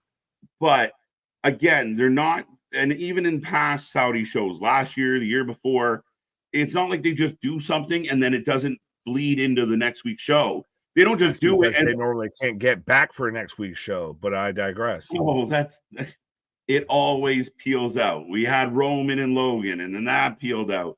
Everything always, like, they're not just going to do it to do it. So if Goldberg comes out to fuck with Gunther, the implication would be Gunther Goldberg at Survivor Series, which I don't think is happening. Oh, I don't think so. Like, I'm just throwing out the idea of they do it just for it's literally a Saudi pop, because I mean, they've had struggles getting off the tarmac, let's be honest. So to sit there and say that it won't carry over, I mean, it might have to, just because, again, they can't get off the tarmac type shit. Mm-hmm. So I think it's more of just a Saudi pop. I don't think. Oh, you're saying to me, when I look at anything when it comes to a Saudi show, I anticipate no carryover. Okay, but they're going to do Seth and Bronson. They're going to do They just announced the U.S. title triple That's threat. valid, but I think that they're going to still have moments that don't carry over. What the fuck? But not like, I mean, again, because the show, like for the fan base, they don't just do things of like, here it is, and then it just dissipates into nothing when you come back on Monday. Yeah, they've never done that on a Saudi show ever. Give me an example. Oh fuck! You actually having to make me go through the fucking annals of fucking Saudi shows. Well, I named off half a dozen matches that I named at least 2 matches that meant fuck and all when we went back to the States. Yeah, but having a match that means nothing is not the same as they not carrying through. So if you have Goldberg, fuck, like the fans are going to watch, and if they're like, I don't think that it's just going to be frivolous. Like that's why I think KO. The match itself is frivolous. The match itself is frivolous. You're not wrong about that as far as the match meaning whatever, but takes out everyone. There you go. KO just on a fucking rampage. I'd take that over Goldberg if we're being honest. Yeah. Yeah, no, for sure. And again, this is part of it is the Saudi prince says, I want to give you a belt. You kind of got to take the belt. As we are getting a recap of the Bloodline story and what happened on Monday, reminding us how Jay got screwed. Let's not act like we had, ambiguous androgynous, unnamed, Samoan number 7 that showed up and played the role of Yokozuna because they didn't realize, well, then just write him off the list when it comes to Saudi shows and everything. At times, Saudi shows are a bit in the past of a bit more. Mansoor was the Goldberg streak out there in Saudi Arabia. So let's not act like this isn't above, just some bullshit just to be bullshit. Yeah. I don't quite agree at all. And again, there's a rhyme and reason. And again, I don't think we're in the Vince McMahon era of just doing shit for the sake of it. I'm not saying you don't have to be in the Vince McMahon era to be in the Saudi blood money deal. No, I mean, they're stuck in the deal, but I think Triple H, again, is trying to make it matter. Like, I mean, we're getting a U.S. title match, a triple threat match bleeding into it. We're getting Bronson Reed. We're getting RKO and Kevin Owens. None of those are throwaway matches. The only real kind of throwaway matches are the title matches, but they can use those title matches to build towards Survivor Series, which they did in previous years. I don't see that being an issue. No. Hey, we got Ava, we got Aldis, we got Pierce, we got everybody backstage right now. No, I like this from Don. This popped me up. Ding, ding, ding, back to your corners. Round's over. We're gonna get a fatal 4-way. All the managers are here. Where's Christian? Oh, Crown so Jewel. we're getting Chelsea, Piper, damn it, or the Sky Pirates, and Lash and Jakara. Hey! For all the people that said they're disrespecting Lash and Jakara, they deserved a better debut. Shut up. Sake.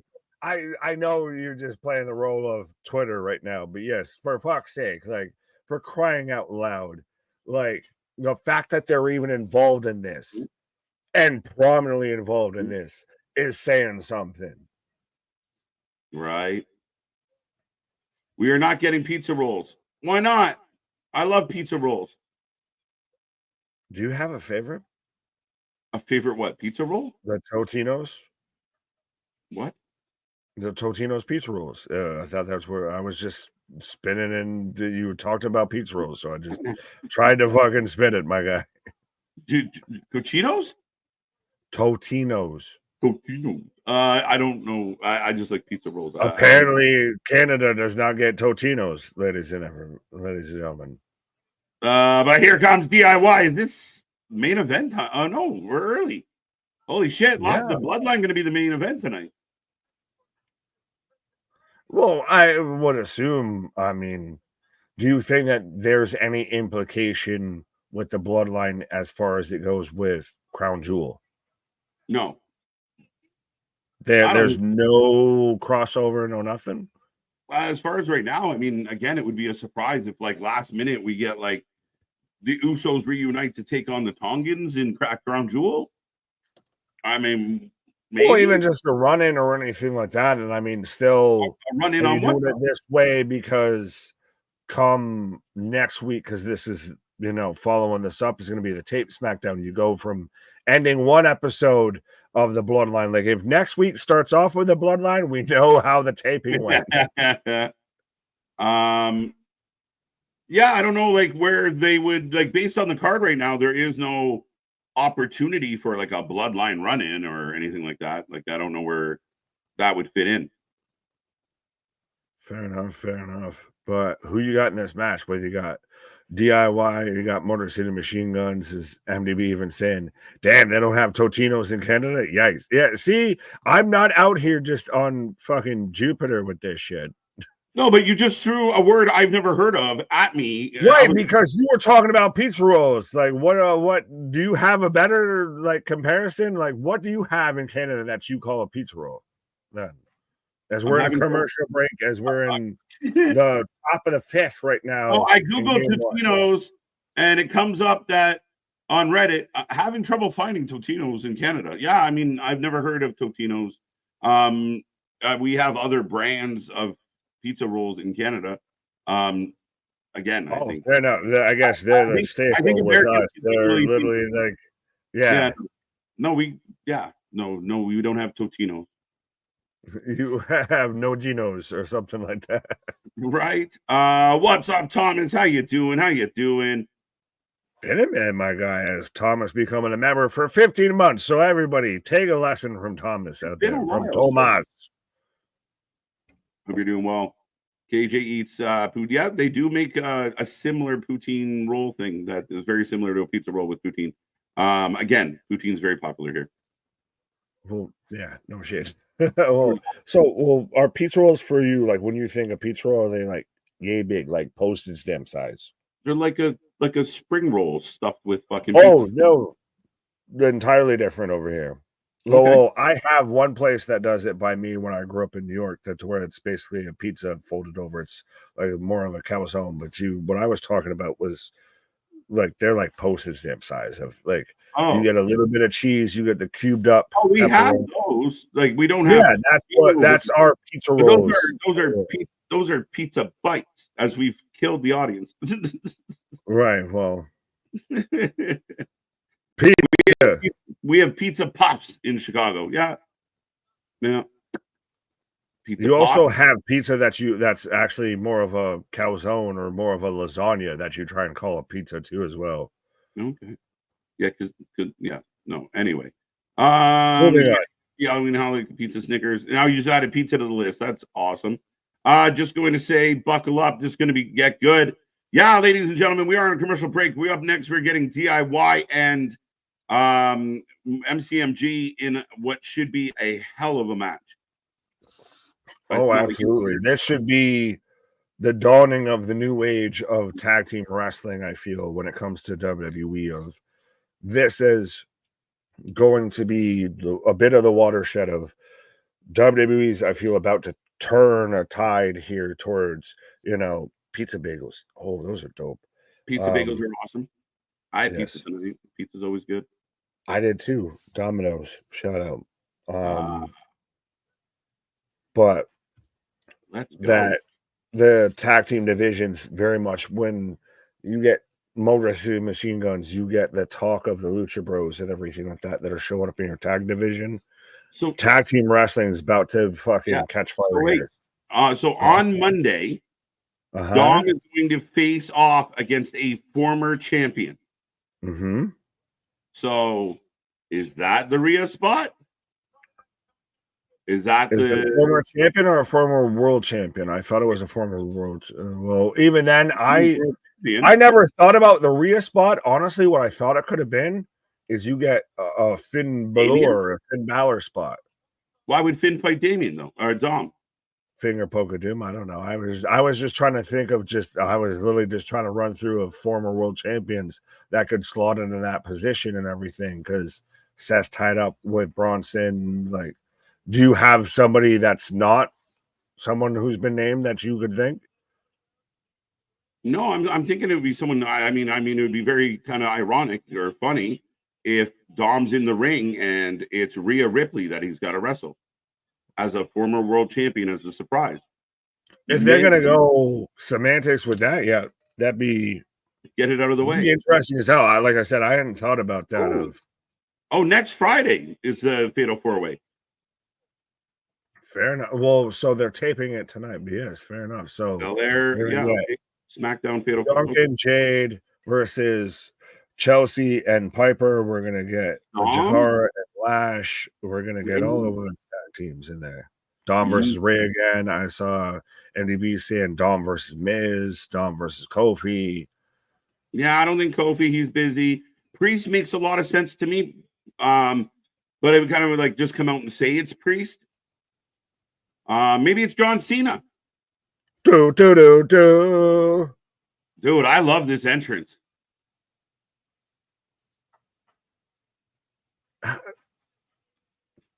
I like the presentation. The song is trash. Yeah, the song's not great. But the entrance it's not anywhere close to good. It's not like I can't listen to this. It's just generic. No, but it's generic rock track number 5, number 4. We'll pick a number. Could they have a better song? Yeah, but is it fucking like my ears are bleeding? My freaking ears. No, I think we're okay. A great fucking look. A great fucking like the visual and everything's so good. Dom versus Goldberg. Let's go. Yeah, and you know who we felt that with too? DIY, who's also in the ring. No, they have no entrance. They're really good. They're presented really well, but their song's pretty shit, and it makes you really not. They don't even have a good entrance. Like I mean, like I'm saying, the visual for MCMG is unbelievable. Like that opening with like the machine gun going off and the smoke and the pyro. They got like a really they really put some effort. DIY didn't even get an entrance, did they? I don't even know, but well, how do you feel about this? Of 444 saying no pop whatsoever. Surprising. I don't. I take his word for it. I didn't catch the level of pop on that. So it was, yeah. What? There wasn't much. Okay. Like I heard their song clear as shit because there was not a huge reaction or anything like that. Okay. There was not So we concerned MCMG's a bust. The fans got to no, I wouldn't say that. To me, it's the presentation of it's more of have they, rather than been the awakening for the tag team division, have they become more mid-level? Who? MCMG? Yes. They just fucking got here. You asked the question and I answered it, and then you're like, "How would you answer it that way?" Yeah, why would you think that? We just talked about how the crowd was indifferent to them coming out. They don't know them very well. That's an issue.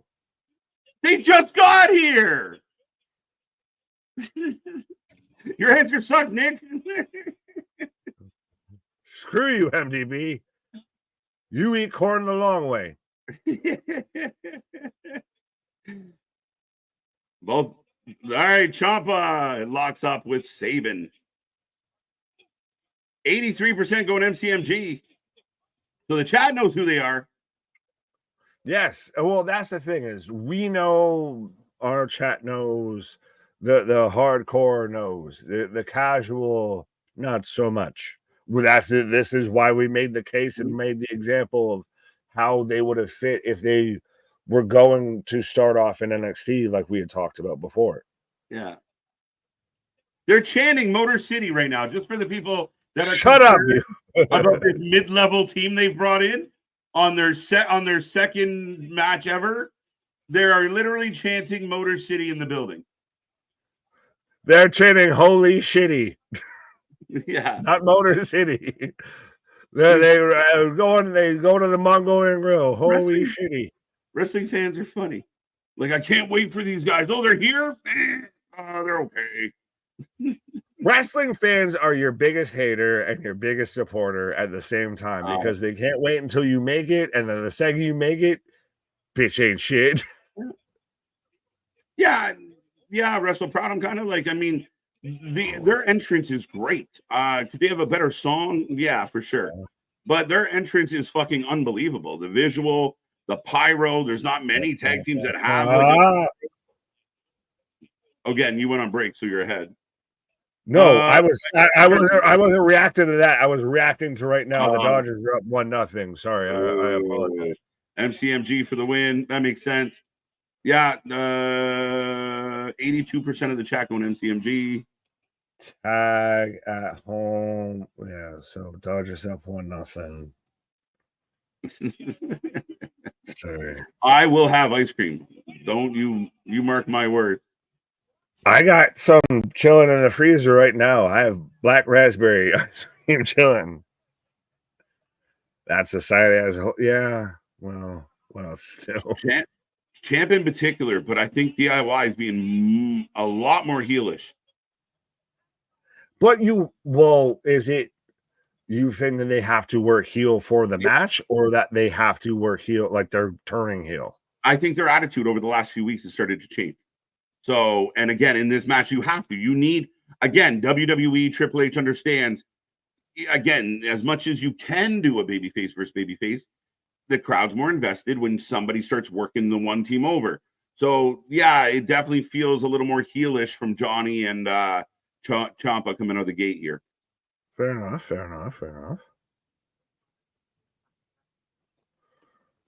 Do you... Yeah, so we're clicking the same thing. Yeah, Jeff saying, KJ and Nick, do you love that WWE or Hunter is not telling us who is facing Dom this Monday and is keeping it a secret? It's making us talk. Absolutely.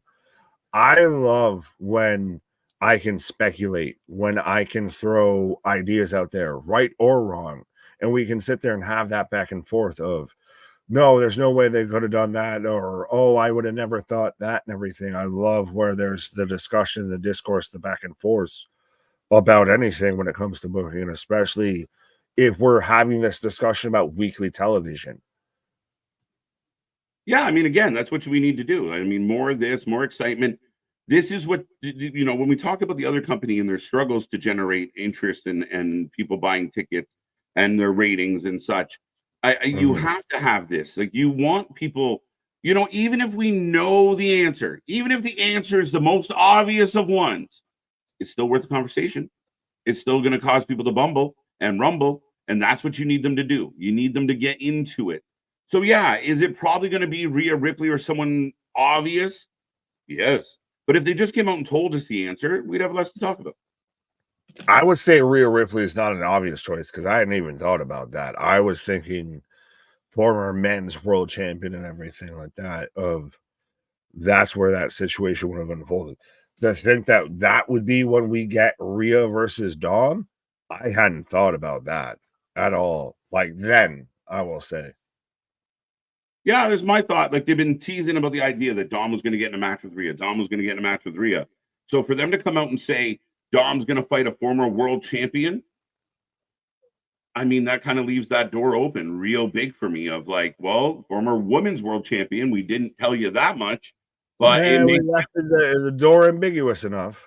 Yeah, I think it works. I mean, I think that would be the pop. That would be the surprise.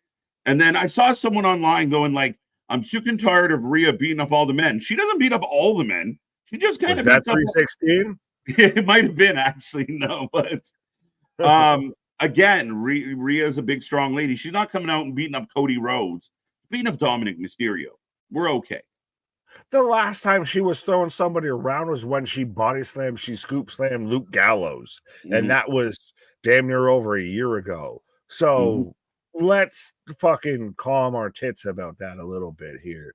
Like, I think over time, the popularity of MCMG will rise. They just need to focus on great matches and nailing any promos they get. But this is, again, I'm not saying it won't work on the main roster. I'm just explaining of why we even said of in NXT, it would have still worked the same and everything like that. Of they're to me, you've got to introduce them a bit. What have they been doing? I'm so confused. I don't know what you're confused about. So what haven't they done to introduce them? They gave us vignettes before they got here. They had everybody buzzing and excited. Their vignette was they shut up and signed a contract. No, but they did teasers, my guy, and then they came in and had a really good debut match. Now they're in another match where they're about to be number one. You're still introducing them. But just because they've had now 2 matches, right? I'm still saying they're still introducing. Right. I was saying that they need to introduce them. That's what they're doing. That's what we're watching. And they're giving us a really good match, and that's going to be the foundation of the tag teams, especially like MCMG is, matches like this. Big tornado DDT. Yeah, I don't understand. Yeah, 100%. You're right. But a lot of them do. The majority of them do. I have no problem with a babyface on babyface match or otherwise, but I do feel like Ciampa and even last week, they seemed like they had a bit more of a chip on their shoulder, which maybe that's what DIY needs to kind of figure their lives out.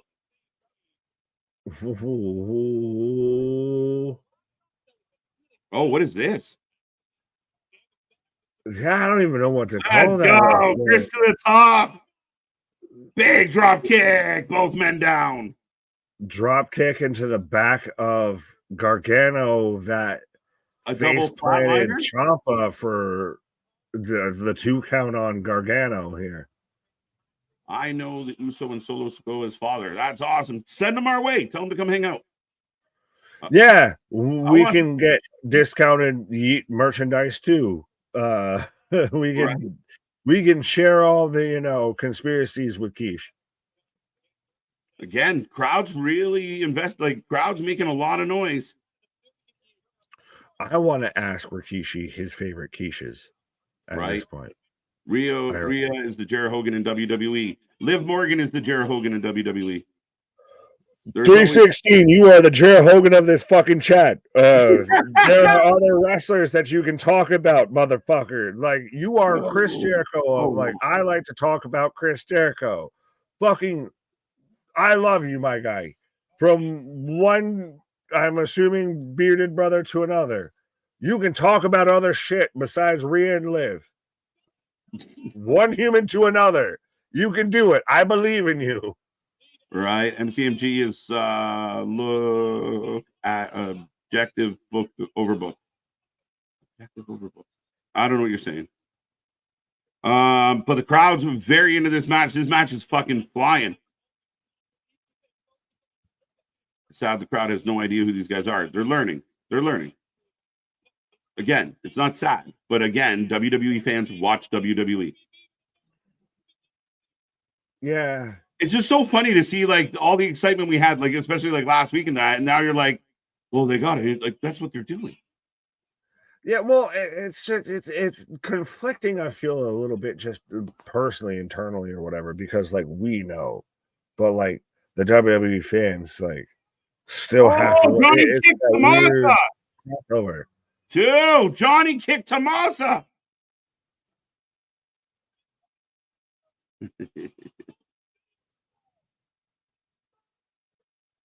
Motor City with the 1, 2, 3 as Michael Cole even having to put over their tag team finisher here. I'm happy with that. That was a really good match. I'm with you, Anthony. And you're gonna have to pause up, dude. Yeah, I hiccuped. I got Shelly talking in the corner. Yeah, not there now. Right, announced for next week already. Nia Jax, Liv Morgan face to face. Yeah, that did come up. Cody and Randy Orton versus Imperium. That's interesting. So Gunther and Ludwig, because that's the only Imperium left. Yeah.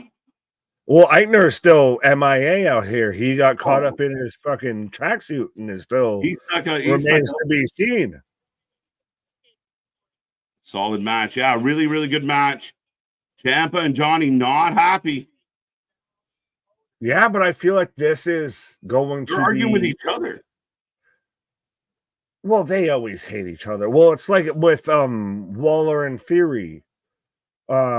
To where I'm with you. Thought for the longest time they were going to split and everything, and now the reports and everything are starting to come out of, well, they don't have plans for them to split because they're not going to do it unless they have something substantial for them. So I think we might be just tease and dissension and just Oh, we got company. As what the makes tag sense? You champs just are now that you're the here. number one contenders here. We do have the tag champs in the building with Solo, with Jacob, as it bleeds right into the main event segment. Nice. Right? Perfect.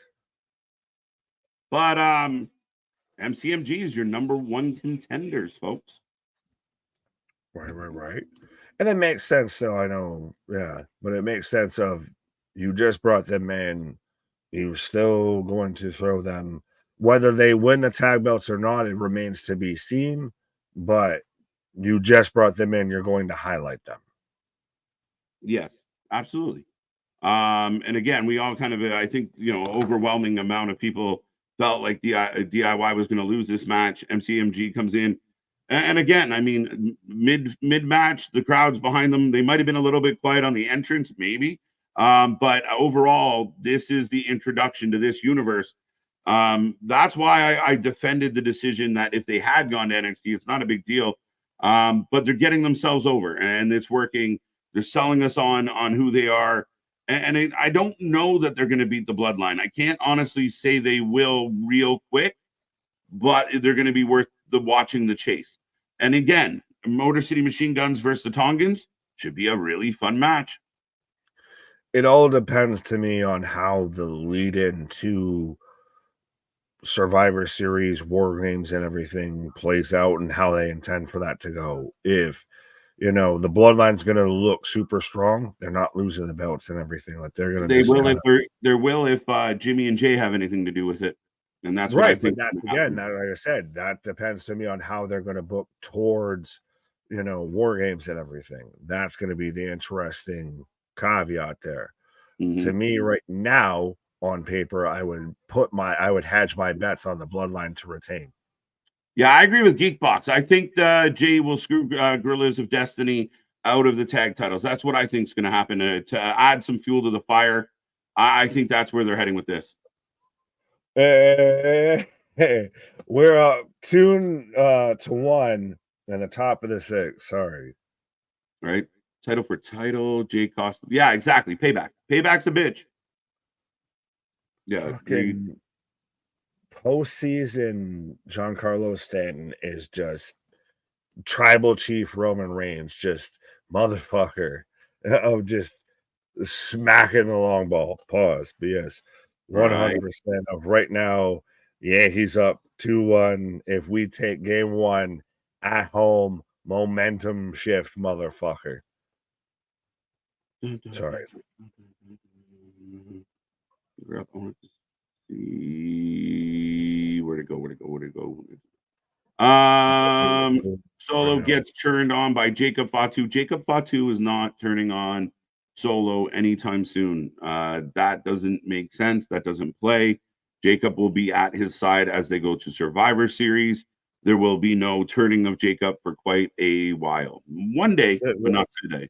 The guy's doing this the whole time, and he's still waiting on Solo and his green card and everything like that to pass, so he can still make it into all these other countries and everything. So he's got to play second fiddle, and you get the teases of a Jacob versus a Jay, a Jacob versus a Bronson, Jacob versus Braun Breaker, Jacob versus a Roman Reigns. There's so many matches that you can have with Jacob outside of all of this. So yeah, he doesn't need that right now. Yeah, I agree with you, Trekpedia. As we got the Bloodline in the ring, Solo's got a mic, and I guess he's having a little chit chat with Nick Aldis showed up. OTC. Brooklyn, shut your mouth. You shut your mouth. You do fucking nothing. Solo's really still found his own. He's been great in this situation. He's been great. He's been the leader. He's been phenomenal. He's got his own little attitude. He's not mousy. He seems very comfortable with the microphone. Solo has been outstanding as the villain of this story. Well, this whole situation kind of feels a bit like rising tides raise all ships. Jay's obviously reached the heights that he's had. I feel, from being associated with this storyline. Jimmy's getting there, Solo's gotten there, all that. And now even Tama Tonga and Tongaloa, who are still peripheral at this point at best, are still elevated because of what they're involved in. Right. Acknowledge the real tribal chief, Roman Reigns. No, acknowledge the real tribal stream of KJ and Big Nick of the Wrestling for Life Network. 100%. That's what you need to do.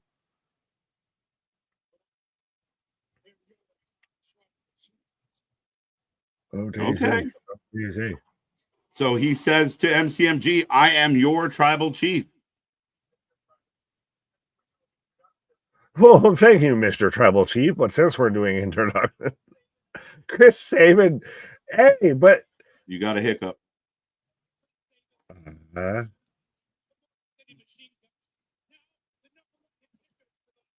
Big cheer. And we're always ready. Am I there now with my nasally Chris Sabin impression? Any place, anytime. Solo mocks him. Our king with a wrestling for life. Any place, anytime. You want to make an impact, do you? Solo says. Do you want to make Hey, point ahead, look smart. Point ahead, look smart. Right now in Brooklyn. Do we got enough time for this? I mean, what else do we got advertised? Fort. There's no R in They've worked 20 years. 20 years. I'm going to stand by and let them get their earned. If they do this tonight, they're winning. Oh, if they do this tonight, Motor City's winning. Hold up. Shut up. If they do it tonight, this is where you get the Jey Uso, the Jimmy, you get the screw jobs, all of that. And this is where Motor City leaves here tonight as your new tag team champions. Right here, right now. Shelly's saying we game. Sorry, Nick, we're game. Right here, right now.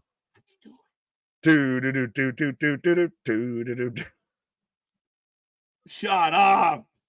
There, ring the bell, damn it. Ring the bell. Ring the bell. Ring the bell. Ring the bell. Get us the referee. Let's go. Yeah. This is what you want. What you really, really want, says Nick Aldis. And we are going to get a title match.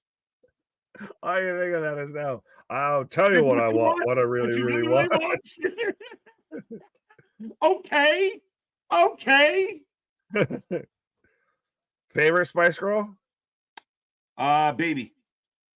Whoa. I love you too, but hold on. I was asking you favorite Spice Girl. You don't gotta call me baby publicly. We're going. The titles are on the line. Holy shit. They have to win. They're winning, and Jay and the gang is gonna fuck them over. I think so. The only thing that could stop them from winning is Jay and Jimmy make it more like they fuck it up instead of helping, but I doubt that. Yeah, but then you set up to a triple threat. No, don't do that. I'm sick of that. Oh, why do you cut the commercial? Michael has to catch his breath. Michael. Ladies and gentlemen, if you're just tuning in, the night has been crazy. We're having a fun one, but MCMG became the #1 contenders and pretty much cashed in on the spot as they got the Bloodline to come out and said anytime, any place, anywhere. Solo said make an impact tonight, and they obliged. Is this like Kurt Angle telling Sami Zayn and Kevin Owens? I don't know, but TNA's hiring. Right. MCMG. Sweet Tony Rings is going to let his tears sing. What? What in the Action Bronson line was that? Get you a tissue, Anthony. Somebody get him a tissue. New York 2. Oh, well, because Anthony's saying if they win the tag titles, I might cry. I clicked on that if you follow along. well, sorry. Sorry. You know what's going on. Join us. We gotcha. Mhm. But yes, Anthony's gonna be very emotional. Get him a tissue. But yeah, that's crazy. Quick turnaround, fast time. That could have been Action Bronson Bar. I like it. Yeah, I told you. MCMG versus GOD in WWE. What the or WTH, I guess. All the acronyms. Yeah, what the HE double hockey sticks. MCMG, the favorite, as it should be. It's crazy. Well, are they the favorites? Like, if you're not a Smart Mark wrestling fan, looking at this, are they the actual favorites, or are you looking at this from we watch all the wrestling of you're looking at this of they're the favorites now because storyline creative wise, you're anticipating Jay shows up and screws them over. Like on paper, Gorillas of Destiny should be the favorites here. Yeah, I mean, again, these guys have already had a match literally seconds beforehand. Yeah, no, 100%. I mean, as far as the optics go, the champs come in stronger. The champs are rested. But again, I mean, the fan favorite, the side of things where we were kind of talking about earlier, where people are kind of they're just getting to know MCMG, but they're really kind of quickly getting behind them. You see even with the chat vote of a lot of people are like, "Oh shit, they're going to do this," and I think everyone in the building is kind of like, "Are we going to witness this?" I think so. I think so. We want Roman chants. Solo just out there just stressed like a motherfucker. Solo, the most improved wrestler on the mic this year. I'm trying to think. Well, I will say this: our end of the year golden KJs and everything are very much going to be interesting when it comes to your breakout wrestler of 2024 because Solo is a contention, Mike Santana is a contention, Joe Hendry's a contention. Like there's a lot of names and a lot of really top guys right now that have had really. Hey! Oh, Jimmy! There we go! There we go! As we get. It's Jimmy. Super kick to still ahead. Jacob after he jumped Solo and now Solo's jumping him. Now this is where we get Jay. This is where we get Jay. Where is Roman? Here it comes. We got Roman. You're still ahead. Anthony, when I need him. Love you too.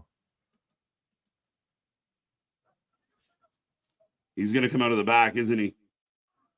He's walking down the entrance ramp right now, but I still like that you have Jacob and Solo. That's the second they hear this man's music, they stop and freeze as Jacob eats a Superman punch.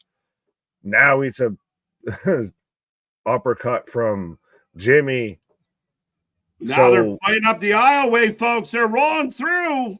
But this leaves the door wide open for. We ain't done yet. We ain't done yet. WWE showing AEW how you truly invest in and showcase your talent. 100%.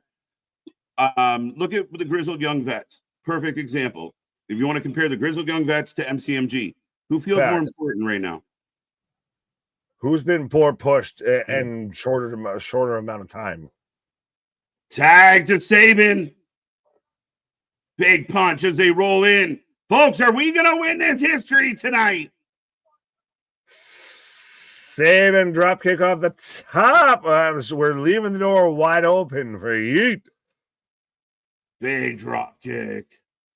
Pulls the ref into it, so the ref's taking a bump. Oh, we're setting up even more. We're setting up even more. In the corner, folks. Oh, nice spine buster though. And we still got a Loa laying it out.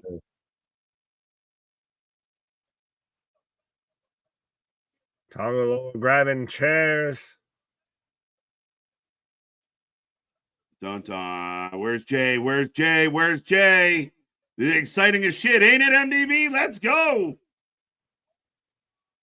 Oh, super kick. There he is. Oh, Jay's in the that's house. gotta folks. be. That's gotta be Jay. The only one left. We know I damn well can't who that believe is. it's Says not Graves. Uso. Up over the table. As Super Jay kick. is here to get some revenge, and the crowd eats. And he Chair eats shot another for one. Tamatanga. Chair to the gut. Chair to the back. Holy shit. Spinner. Let's Yeet. go. Let's go. And the crowd pops like we didn't know. I love it. Well, I mean, how Wait, many? we have five. Listen, there's half a dozen Samoans. It could have been any one of them. Send it up. Send it up. 1, 2, 3, three. and Our your new champions, ladies and gentlemen. NCMG. Come into the company and make an instant impact. Not too shabby. Nick, you still feel like they need to introduce him a little? How are we feeling? How are we feeling on that? Yeah. As we get a big win, Jay gets his revenge. And he never directly helped Roman or his brother. That's Still the ambiguous. part, Still ambiguous on that. right? It's such a crazy shift. And for everyone that, like we talked about this earlier, of people, oh, there's a smear campaign out there to discredit Dave Meltzer. You mean Dave Meltzer, the same one that was saying that Motor City Machine Guns were going to show up in NXT, and now we're out here as them as, world tag team champions in their third match at this point, second night on the company, third match. What? Just that 100% is how you book a goddamn wrestling show. Like, you have instantly now set up, everybody's paying attention to anything and everything now with the coming weeks for Friday Night SmackDown. And people can make all the excuses you want. You can talk about other shows on TV. You can talk about this. You can talk about that. But at the end of the day, for the Meltzers of the world out there, it comes down to writing. It comes down to storytelling. It comes down to putting it together and making it exciting, having the fans involved, having the fans invested. And that's exactly what they did tonight. And that's why it's better. And that's why it's doing better. And until the other side of this war figures that out, they're going to continue to shoot themselves in the foot. What a fucking moment. What a fucking night from SmackDown. And MCMG, congratulations. After all their hard fucking work, they deserve it. Anthony's not even in the chat. He's emotional right now. I need the Anthony face cam right now. But yeah, 100%. As we're getting all the pyros, and that's how you send this off. I mean, shit, if you're going to follow up with a taping after this, that's a hell of a way to end the first, episode. But yeah, absolutely. Again, you keep everybody guessing on anything. 100%. Everything is a moving piece. And respectfully, I'm like, fuck, we still got to watch Rampage after this. Fuck. No, we don't. No, we don't. I mean, you do you, boo boo. Yeah. I'm going to watch game one. That's what I'll be watching. Oh, we got Jimmy back. What? Oh, they're going to hug it. Are they going to hug it out? I don't know. We're at the 10 o'clock hour. I don't know if we're going to get cut off or overrun. I'm now like stopwatch out here. Jimmy making his way slowly to the ring. Ladies and gentlemen, we got holy shit chance. Hug. I'm not okay. Hug. Uso. And there it is. The Usos have come back together. Reunited, and it feels so good, folks. Let's go. Jimmy's crying. Jay's crying. I'm crying. We're all crying. Let's fucking go.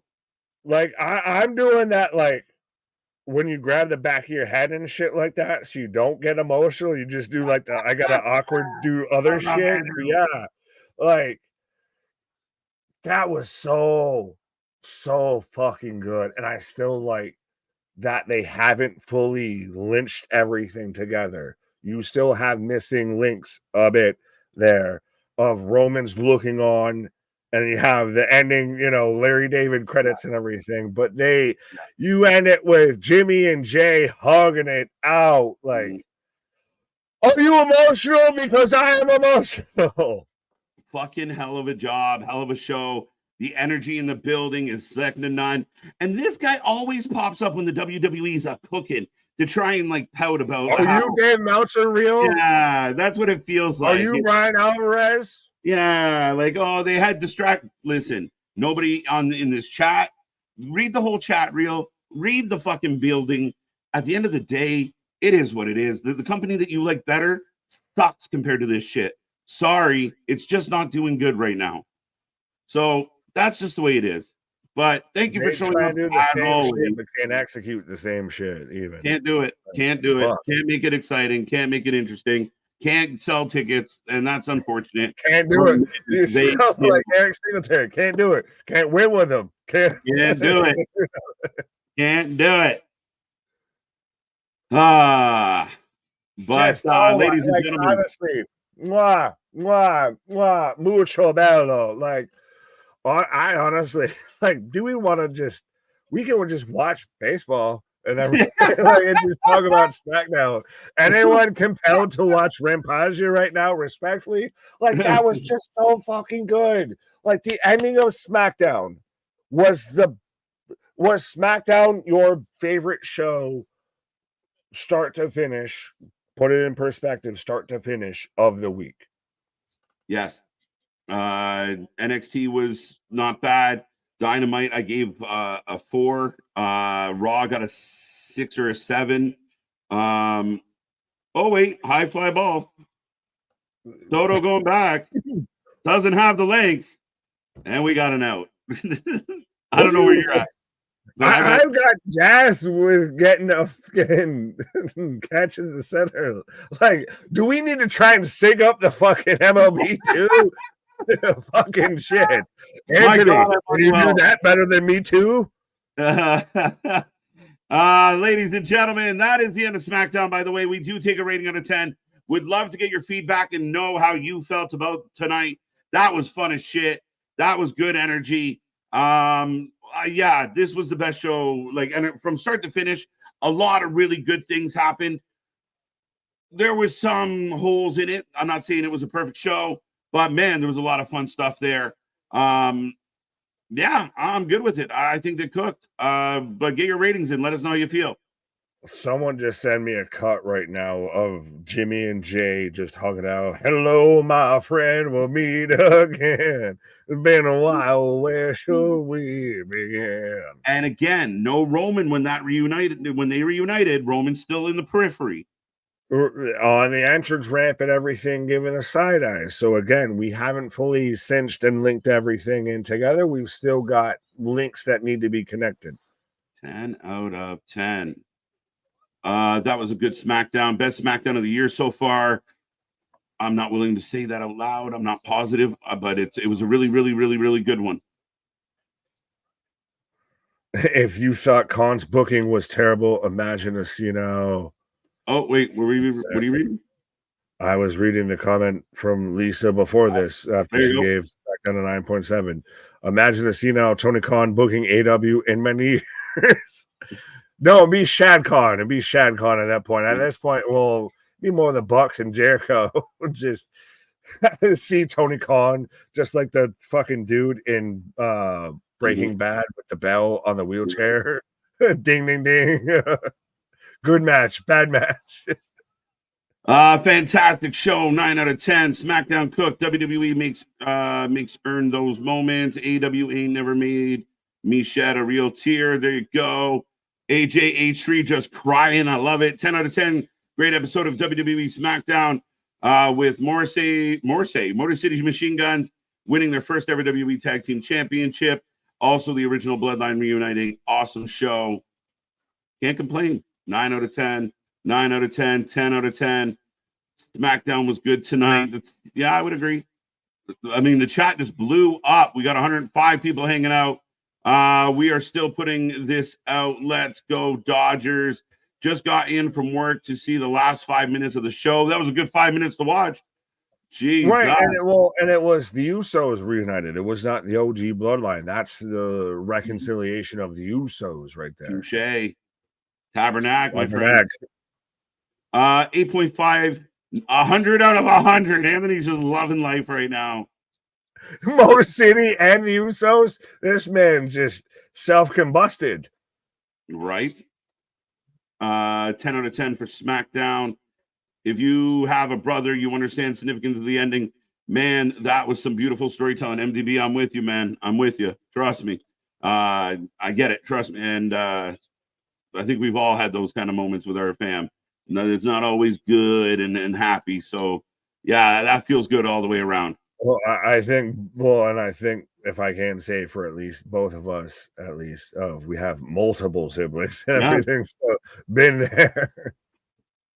No, 1 out. Sami Zayn back. That was perfect. Chef's kiss. What in the mullet is this fucking Gratriol? Homie's got the fucking Dom Mysterio haircut. I got an Undisputed Kingdom versus Shane Taylor Promotions versus Gates of Agony. Shit. Yeah, on Rampage again. All due respect and disrespect to Rampage. Have you seen all the people now with shame around that it's canceled? It's done. It's over with. Like, that's become the new false news for AW at Rampage, and everything's just canceled. Right. We're done with this shit. I know the other tag teams are going to be upset that MCMG are champions. Like who? You mean backstage heat or like, you know, story angle? Other teams like DIY is going to be pissed. They were not happy how tonight went. That makes sense. But backstage heat, no, they're getting hugs from everybody right now. There's a lot of people in the back that know what Alex Shelley and Chris Sabin went through for the last 2 decades, and this is a big moment for them. And we will see videos and clips of them coming into Gorilla and getting the hugs because they fucking earned the hugs. Yes, and everybody batten down the hatches, because you will also still see the tweets and everything from accounts that were singing the songs and the praises of Motor City that now are instantly going to be just hating on them just because. So who gets the next title shot? I'm not sure if they're done with DIY. I think Street Profits are in the mix. Bloodline's going to want a rematch. I don't know if they get it anytime soon because they're going to be busy with their fam.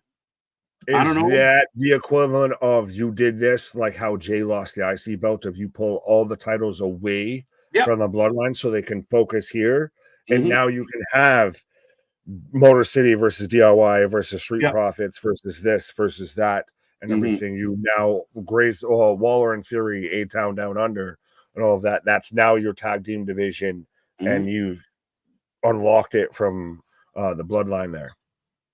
I think so. I think that's it. And I mean, again, if you have your tag champions and all your belts kind of tied up in one situation, it gets a little trickier, right? Like, I mean, as far as putting on the whole show. So Survivor Series, we get an IC title match, we get tag title matches, and we get War Games.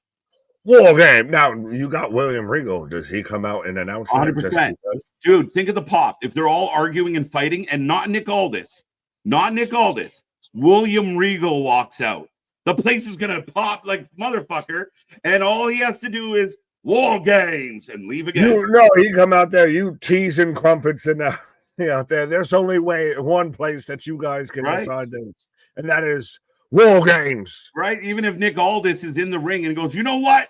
There's only, let me bring this guy. And out comes Regal. He has to do it. Regal has to do it. Right. Well, as I've got Undisputed Kingdom picks up the win, which can we all just admit that the Devil storyline, the MJF, the Adam Cole thing at this point is going down as one of the biggest failures in wrestling, like not in a company, in wrestling, because at this point it's so fucking convoluted and so misconstrued and everything of the baby faces that were supposed to be the heels stay the baby faces. The heel that became the baby face is now back to heel. It's just so all over the fucking place. We've lost soldiers. We've lost Wardlow, and no one's even put a fucking, crucifix or a fucking headstone for this man's fucking burial here. What I found very interesting on Wednesday, Nick, was when they all hugged, nobody reacted. It was very like crickets in the building of like, oh, okay, they're together. And it wasn't even like the chat didn't blow up like, oh my God, or nobody cared. Everyone just was like, wait, they're friends again? Normally you got me doing this shit, but that got me doing this shit. You and Adam Cole, look at you got go. it looking too, bro. Look at you go. Oh, that's good shit, man. But yeah, like it literally and effectively what it's doing for me is it's dulling the fuck out of MJF. Who the fuck is that guy? What is JT Gone or whatever. I was like, who in the Timu Kevin Owens is this? I was out here like MDB of who the fuck is that guy? What's happening on your screen right now in the Yankees game? I have a Chevrolet commercial. Okay, I just had the strikeout. I got that and I got Chevrolet, but yeah. 7th inning stretch. Yeah, well, it's, just everything with Undisputed Kingdom and all of that. If I don't even want to know how you did it. I just want to know the physics. Like, it's just what the fuck with this? It has been such a fucking mushroom cloud, though. It has wiped out Adam Cole, MJF, Wardlow, Matt Taven, Mike Bennett, fucking Roderick Strong. It is wiped out fucking everybody. Right? Your name is Beef? No, that can't be. That can't be a thing. What? Big Dog. His name is Beef. Beef Wellington, Damien. Yeah. His name is Beef. His name is Beef. Did they? Is this the son of Meat? Otis? Did we really like John Stasiak? Did he come from Planet Stasiak? Yeah, Stasiak's kid, Beef. He's instead of the son of Krypton, he's the son of Planet Stasiak. Like, what the fuck is here comes Beef? Oh yeah, former world champion. The vegetables are his kryptonite. Oh, so no. BMS is his kryptonite. I almost need Pretty Mean Sisters. Keep Jacqueline and Terry Runnels away from this man. Oh, fucking hell.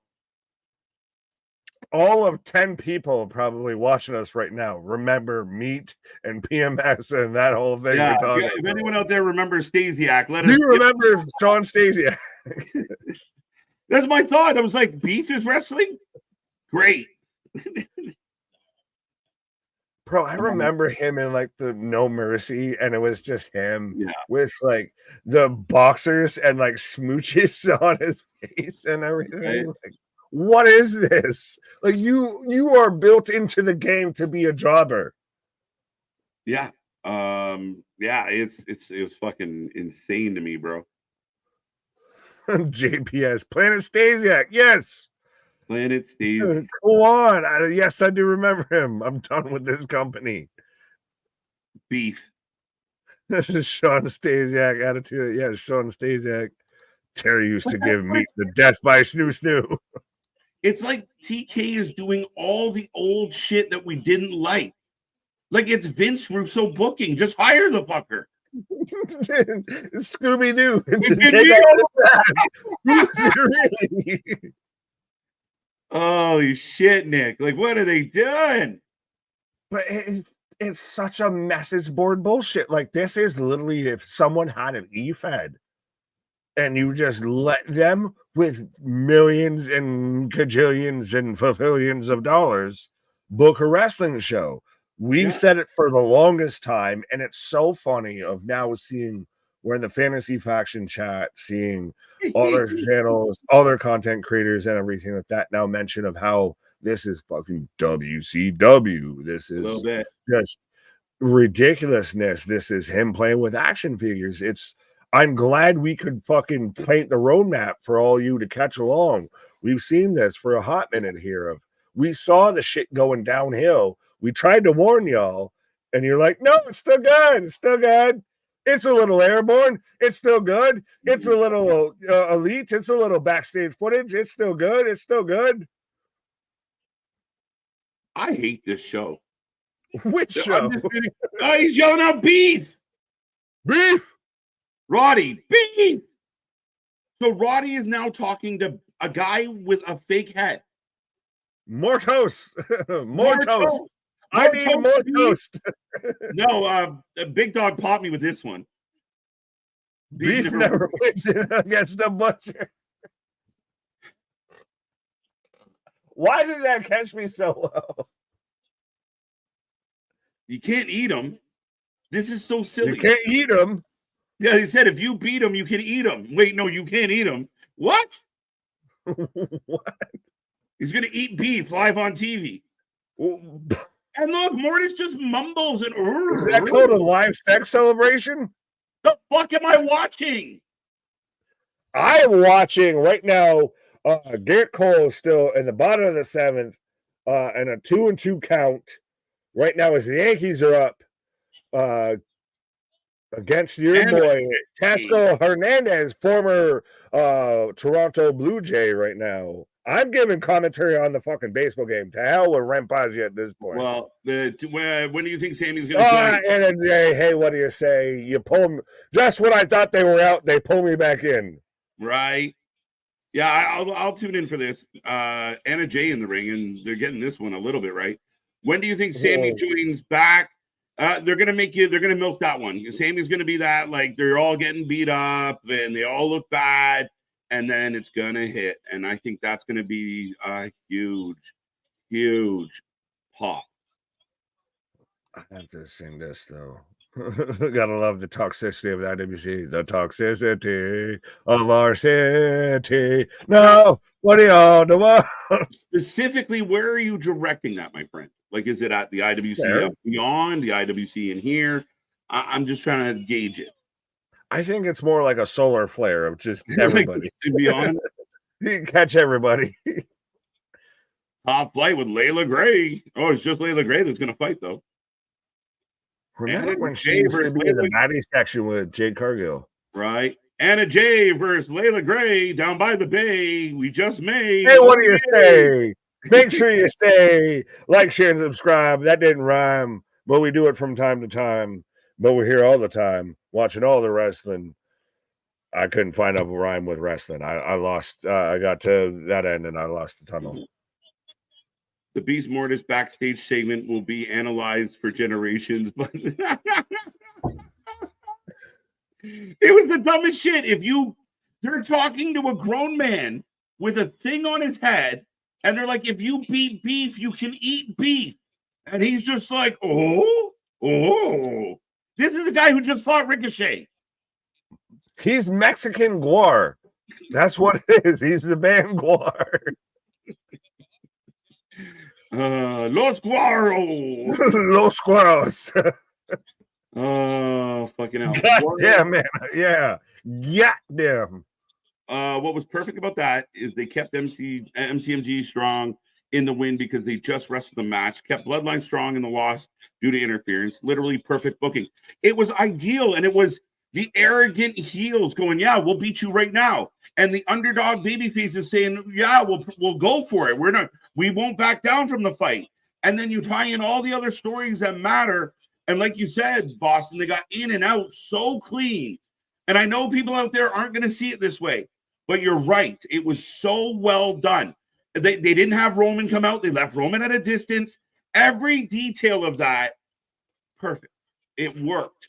It was done so well. If you'll allow me a little Giants reference, that was the annexation of Puerto Rico right there. Right. That was 100% of a play executed so well that there is no fault. There is no flaw. That was executed fully, intently, how it was supposed to be run, and was ran perfectly and masterfully.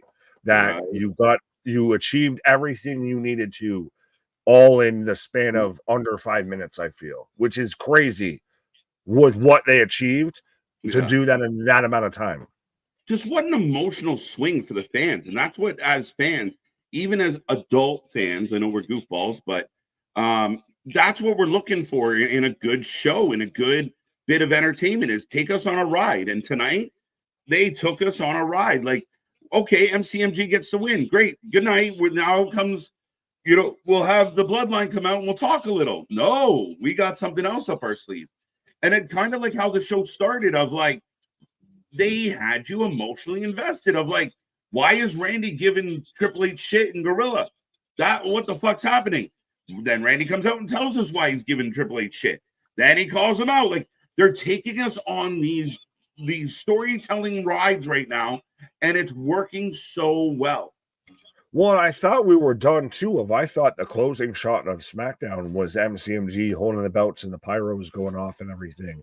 And then you still follow that up with Jimmy and Jay, and they come out and you don't know what they're going to do. And then they hug it out, and then you have Roman still sitting there on the entranceway, just kind of looking as the credits roll, like, wow, it was a masterclass. Like, you ended the movie well, and then even nailed it with the post-credit scene type of shit of like, you just put like not only the cherry but the whipped topping on top of this, even a little bit of some chocolate sprinkles, a little Hershey dip, honey dip.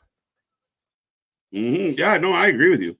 Absolutely, man. Like, I mean, what more do you guys want from wrestling? And if there's people out there right now finding reasons why that wasn't good, then I just don't think that you're not watching wrestling for the same reasons I am. And that's okay. That's okay. Maybe you need a syringe through the cheek, but it is what it is. I mean, maybe you need a little Novocaine. Maybe you need a little Novocaine. Yes, we got Anna Jay picks up the win, but we got Taya and Gianna in all their spandex and bondage and everything. Whips and chain, handcuffs, smack a little booty, all whip my belt. Scream help backstage. Whoa, we've got the jobber barricade. Dude, this was my is favorite. So fucking stupid. You know what the best part of that was, Nick? On Wednesday, it wasn't that they were out there. Think about this. They were in prone fight position, like the English were coming and William Wallace was giving a speech. They were ready to go for 2 hours. Like, if it was, think of you and your friends are waiting for trouble. You're going to sit down. You're going to chit chat. Like, you're not like fucking like this for 2.5 hours. Just like, are they here yet? Are they here yet? And meanwhile, they're in the arena beating the shit out of poor Chucky. This is me, you, and Anthony just waiting for Meltzer to show up at an AW show. Like, say something, bitch. It was so funny. Like, why are you still there? Oh, they're not outside. They're inside. Yeah, but you just look like the biggest fucking jobbers, though, too, of like, and they managed to like get around you, even like, oh shit, we're at gate C. They come in gate B. Like, what the fuck? Like, you look like you castrated. You made half your roster look like jobbers in one night. They are, though. And then the funny thing, fuck. Yeah, well, we didn't tell them that. So it's Orange Cassidy, Darby. Now, the rumor is Adam Copeland and Danielson return together, and they're part of this collective that fights the BCC.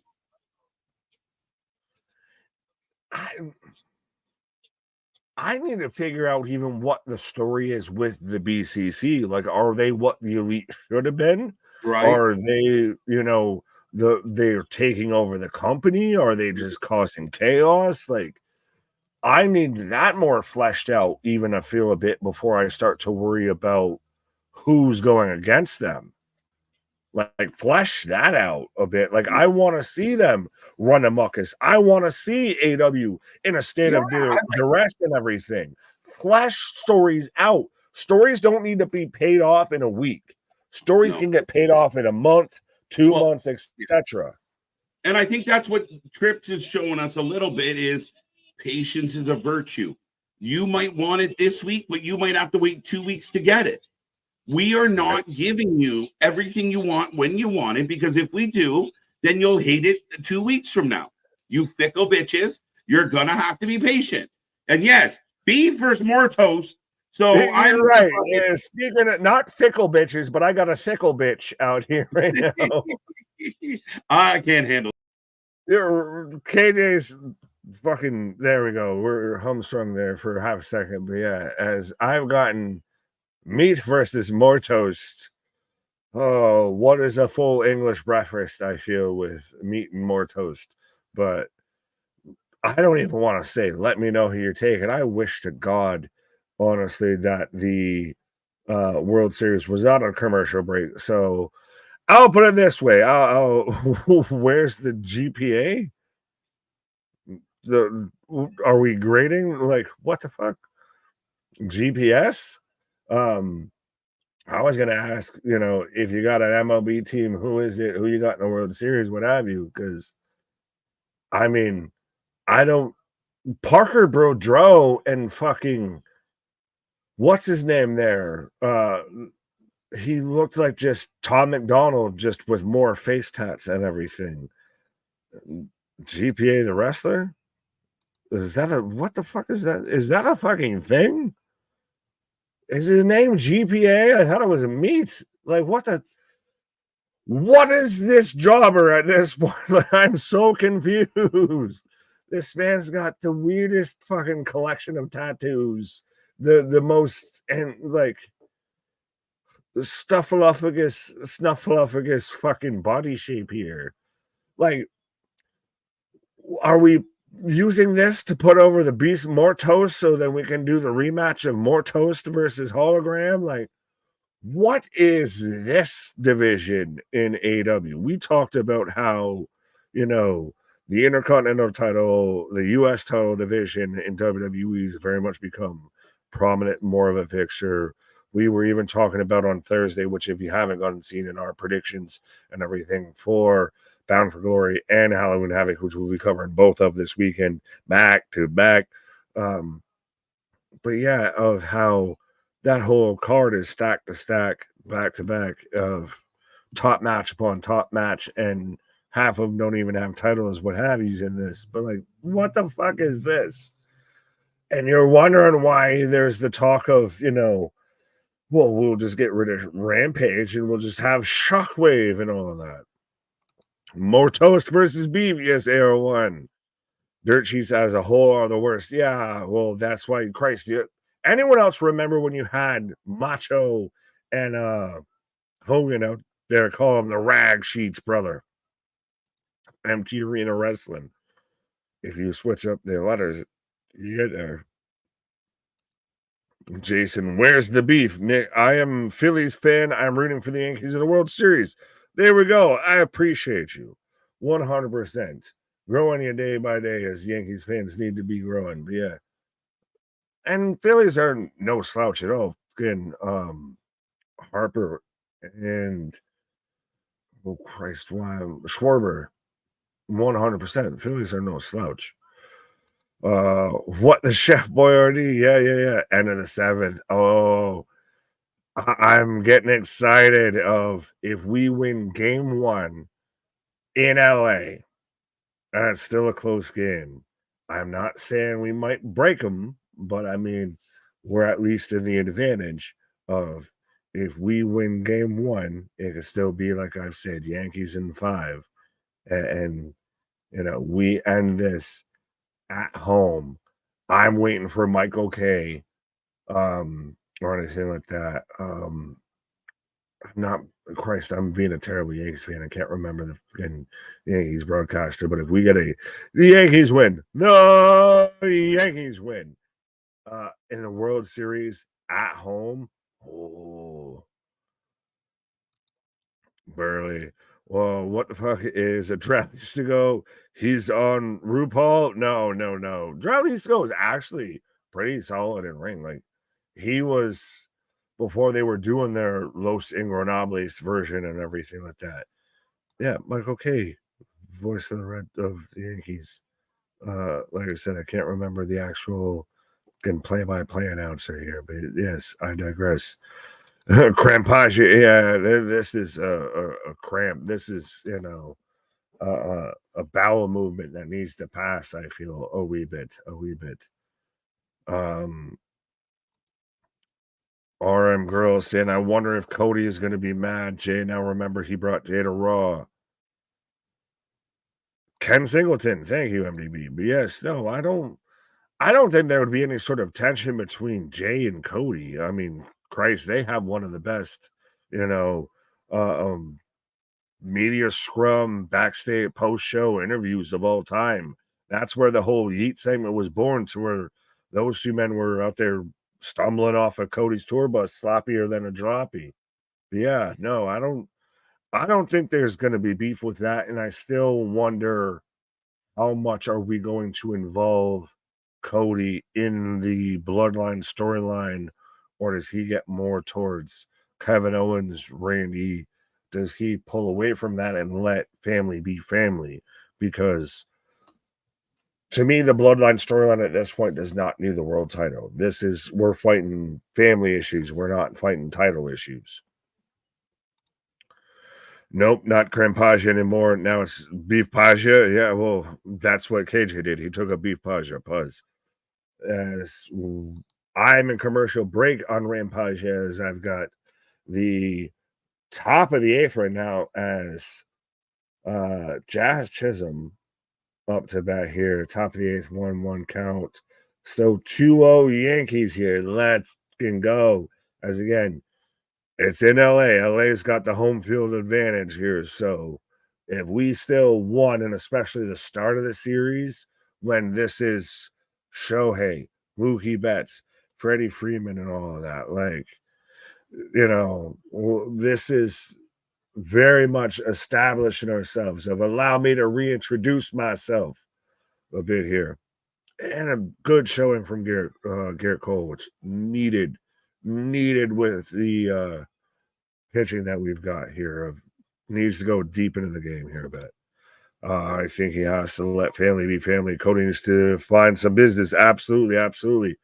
Yeah, Chaz was a good fucking grab, even though he's been a little ass in the playoffs. But yeah, I got picture-in-picture on Rampage. I'm back from picture-in-picture as I have beef meats. I have pork chop taking on more toast right now.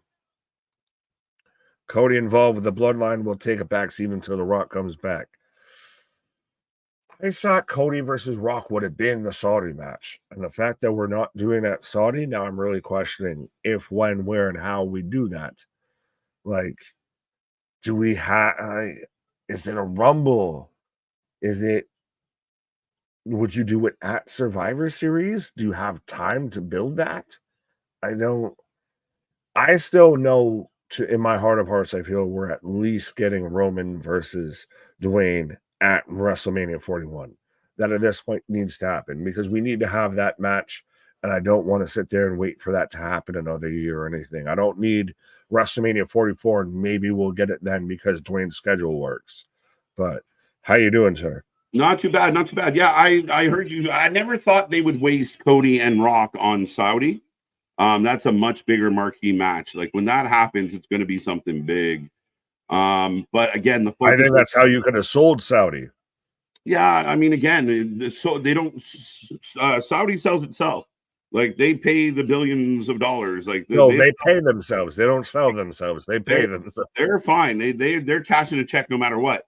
They're not going to put Rock and Cody on that show. Oh, Mortis, he gets to use his helmet again. Beef kicked out. Dude, this match has gone through a commercial. Bro, JD Drake is out here playing the Kevin Owens, Spirit Squad for meat. Oh, man. Should he just be called Poutine? If JD Drake's out there supporting him, should he not just be Poutine instead of meat? Right? Oh, okay. Beef refused to be cooked. He kicked out again. And clean, not a 2 9 3/4, straight on 2. And I hate that though, of even more toast is having a look back of I hope he's still there when I jump. Why is this match? Beef refuses to be cooked, folks. This is beef Wellington, and this is well and done. This is not Wellington at all. This is Husky Harris on fucking Holy Adderall. shit. Literally, Mortos had to cheat to beat Beef. And it's still going. It's still going. What is real life? What the hell? Beef just got crushed. I'm going to crush some beef when I get off the street. Pure pause. That was aggressive as shit. I was about to say he's more tuna tartare right now with this, but then you're like, I'm gonna go crush some beef after this. Like, motherfucker, all right, should I just leave you to it? Is this really, does this need an aftermath? Where's Jake the Snake when we need him? Did this need anything? Like, did this need to be before mine eyes? Like, and JD Drake will not help him. What is it with Roosh and cables? Like, this thing.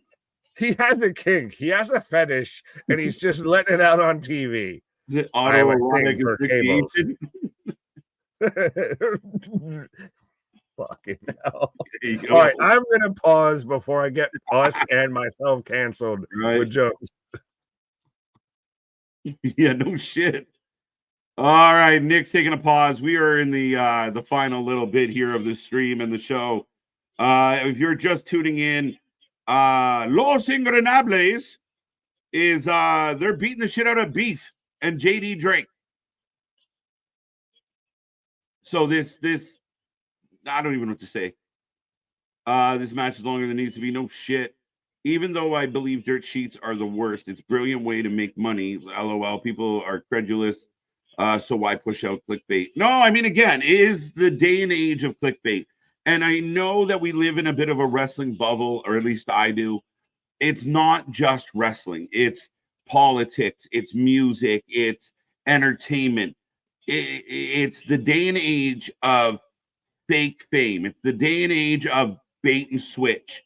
It is the day and age of we have no substance. We just need the clicks. We just need the likes. And it's unfortunate because it does exist. I mean, it does make for some fun entertainment, but at the end of the day, I mean, I would rather not, like, I mean, we could easily on our channel and on our social start putting out news stories to get clicks. But why? I don't have sources. I'm not going to fake them like Dave Meltzer.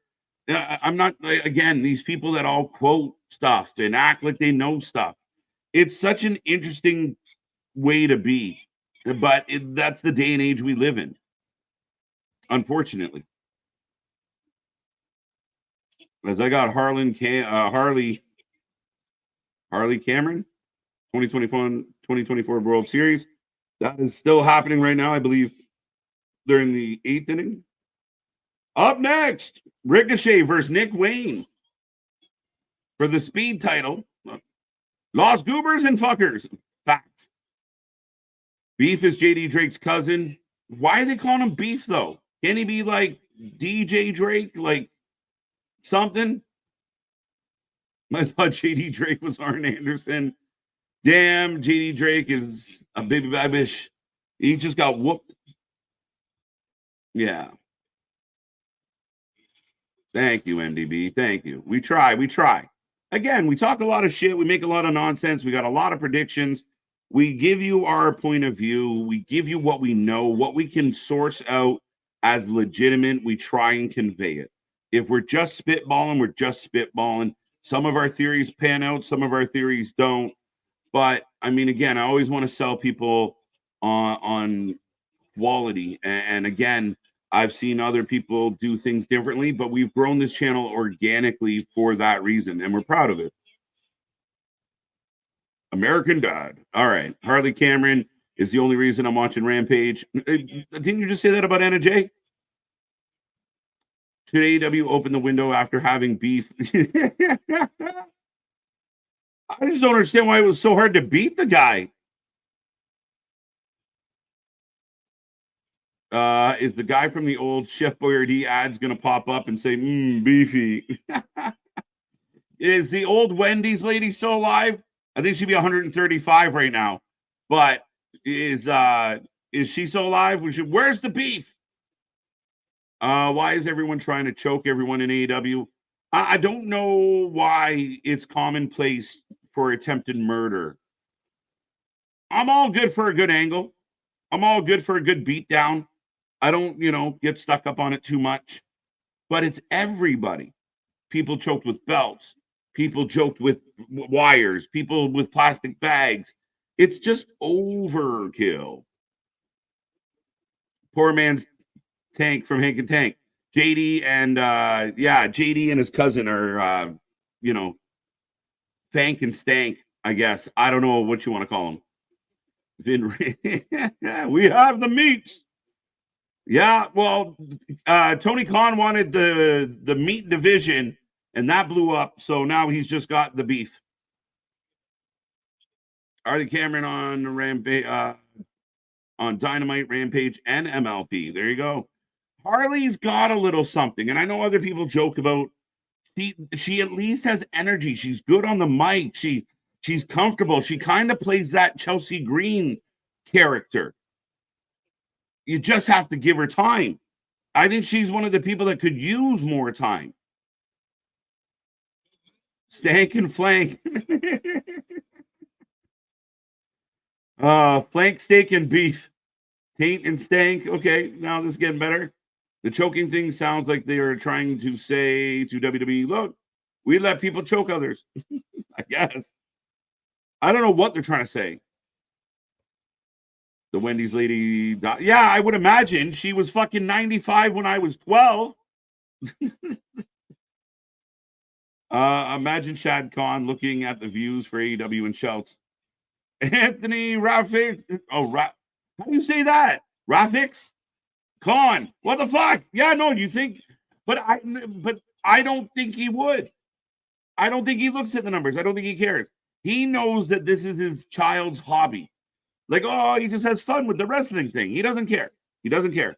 He's got billions. And I think AEW is a tax write-off. Rafik Khan.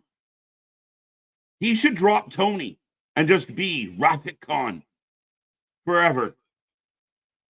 I take him more serious. Ladies and gentlemen, the owner of AEW, Rafik Khan. Sounds better. I vote for Dion Lennox on Level Up. Holy shit, I've seen that's a deep cut. Dynamite. Fright Night Dynamite. Folks, we will be live on Wednesday for Fright Night Dynamite. I mean, I would argue that this week was a bit of a Fright Night, but next week there's a lot going on. Worth tuning in. Swerve, Shelton. Will we get Bobby Lashley finally? I don't know why you would save him for now, not the pay-per-view, but that's just me. The Young Bucks are going to take on Private Party. Moxley's going to beat up another 20 jobbers. Marina's going to beat up another 30 security guards. Should be a fun night. But here comes Ricochet. And again, don't forget, 7 p.m. tomorrow live, Bound for Glory. It's going to be a fun one. We're going to have a lot of fun. We're going to have a lot of laughs, as we always do here on the channel. And Sunday, Halloween Havoc. Like, share, and subscribe as the main event of Rampage. Ricochet and Nick Wayne. And I have no idea why this match is happening. Ladies and gentlemen, Tony the Con Man. This whole beef character is the stupidest thing I've ever seen in wrestling since the Dog of War and his girlfriend Flea. I'm not kidding. They were actually wrestlers. Yes. I mean, there's been, like, we joked about Stasiak, right? He was meat. We've seen some crazy shit. Is it funny that I did not know that Nick Wayne had his own entrance until right now? Coming to the ring with Mother Wayne. Not me, but I guess the same name-ish. But yeah, speaking of crazy shit, but yeah. Did you know Nick Wayne had his own entrance? No, I always knew the fucking patriarchy and everything. Well, I was going to say it's Rafik Khan, like Rapid, which is what Shad Khan should have done and everything, and like wrap it up Tony Khan a little bit here. Mm-hmm. He's just his favorite Ninja Turtle. He's Raphael. You know, throwing up the W. Throwing up the W. Is it weird that your mom brings you to work? I mean, I sleep in a fucking sweet car bed. So. Your roommates? Yeah. Right. Roommates. She yanking in my bathroom? Dude, that was the best answer ever. I sleep in a fucking sweet car bed. And the thing, though, like Blake Christian, misused, abused, where the fuck, MIA remains to be seen when it comes to guys that AW signed off of GCW, even actually, that were super talented. I almost called her Billie Eilish. I apologize. Billy Starks, yes. Is minion number one to Athena, who herself doesn't get booked on Dynamites and everything. Yeah. Oh, Nick Wayne is second to third fiddle in the patriarchy. Like, imagine being one of the best young up and coming wrestlers, and you're playing second fiddle to your mom. Nick Wayne's mom's got it going on. Out of here. Nick Wayne's mom has got it going on. Nick Wayne's a talented young kid, and they had every right to be excited when they signed him. But this is a perfect example of a guy that should be on a show like Ring of Honor. Like a guy, like if you had an NXT, yeah, you would do so much to develop this kid. Ethan Page with Nick Wayne and Blake Christian right now in NXT. Whoa, tell me that doesn't cook as a faction. Might work. I haven't seen Blake Christian in a hot minute. Exactly, like I said, it remains to be seen. What? Yeah, poor outrunner. Jordan, well, didn't they sign Jordan Oliver too, or am I?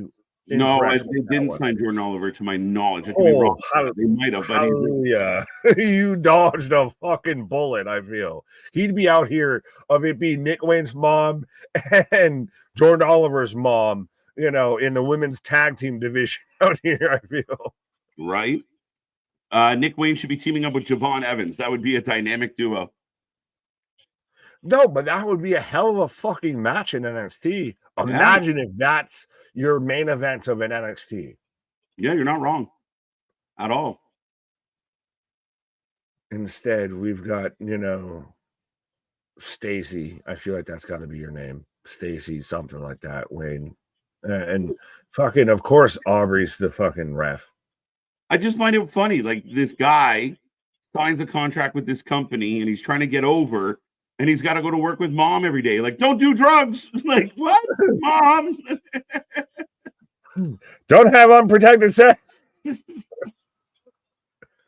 Big drop kick by Ricochet. Jesus.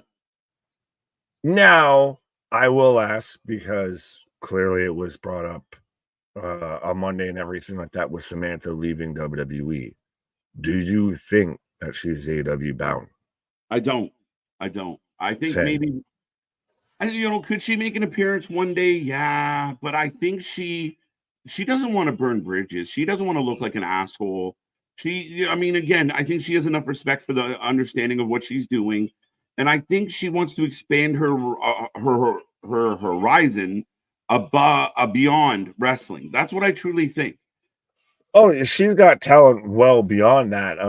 She's a fluke. She's gonna try and do, like, remember Lillian Garcia stepped away from WWE to be a singer, and that didn't work. Lillian Garcia is back in WWE, replacing Samantha Irvine, who's leaving to be a singer. So, I mean, just saying.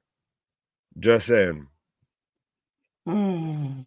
no, I mean, again, people automatically assume things. I don't listen. Maybe a while from now, things aren't going well, and there's an offer. But no one kills me about AEW fans. They will eat their own real fast, and not just beef. But like, you have Justin Roberts for 5 years, and everyone goes on about, we love Justin, we love him, and then they're like, Samantha's free. Fuck that guy. Bring in Samantha. Wait, what do you mean? AEW wrestling fans are if you've watched The Walking Dead, they're the terminus of wrestling fans of 100% of the second anything. Like, we want to be the opposite of WWE. Oh, you used to be a WWE. Come on over. Come on. We could use you. Right. Right. But you left there because you hate it, right? Like, you have to give them this fake backstory of they hated being there. They left the oppressor and all of that. Yeah, it's interesting. It's an interesting thing. But I agree with we watched a lot of Nick Wayne, a lot of the East West Express. We watched the Jersey Cup. We were big fans. Like when they said they were going to bring him in, we were like, this is really cool. It just hasn't been really cool, unfortunately. Him and Will Ospreay, Nick Wayne's had really good matches with a lot of guys that we're fans of. Well, that's literally, we named that whole kind of crop that they had of Nick Wayne, Billy Starks, Blake Christian, Jordan Oliver is still doing there. Of like, he's still becoming almost a household name when it comes to GCW and everything like that. But they were the building blocks. They were, the untapped gold mine for young talent. And to see a lot of them that signed with AEW and haven't really done jack shit since is like, I'd rather see you versus Megan Bain on GCW than I would, out here playing second fiddle to Mama Wayne on AEW. It's crazy. And when you stand next to your mom and your mom's like 50 pounds heavier than you in her bra, you can't hate on thickness.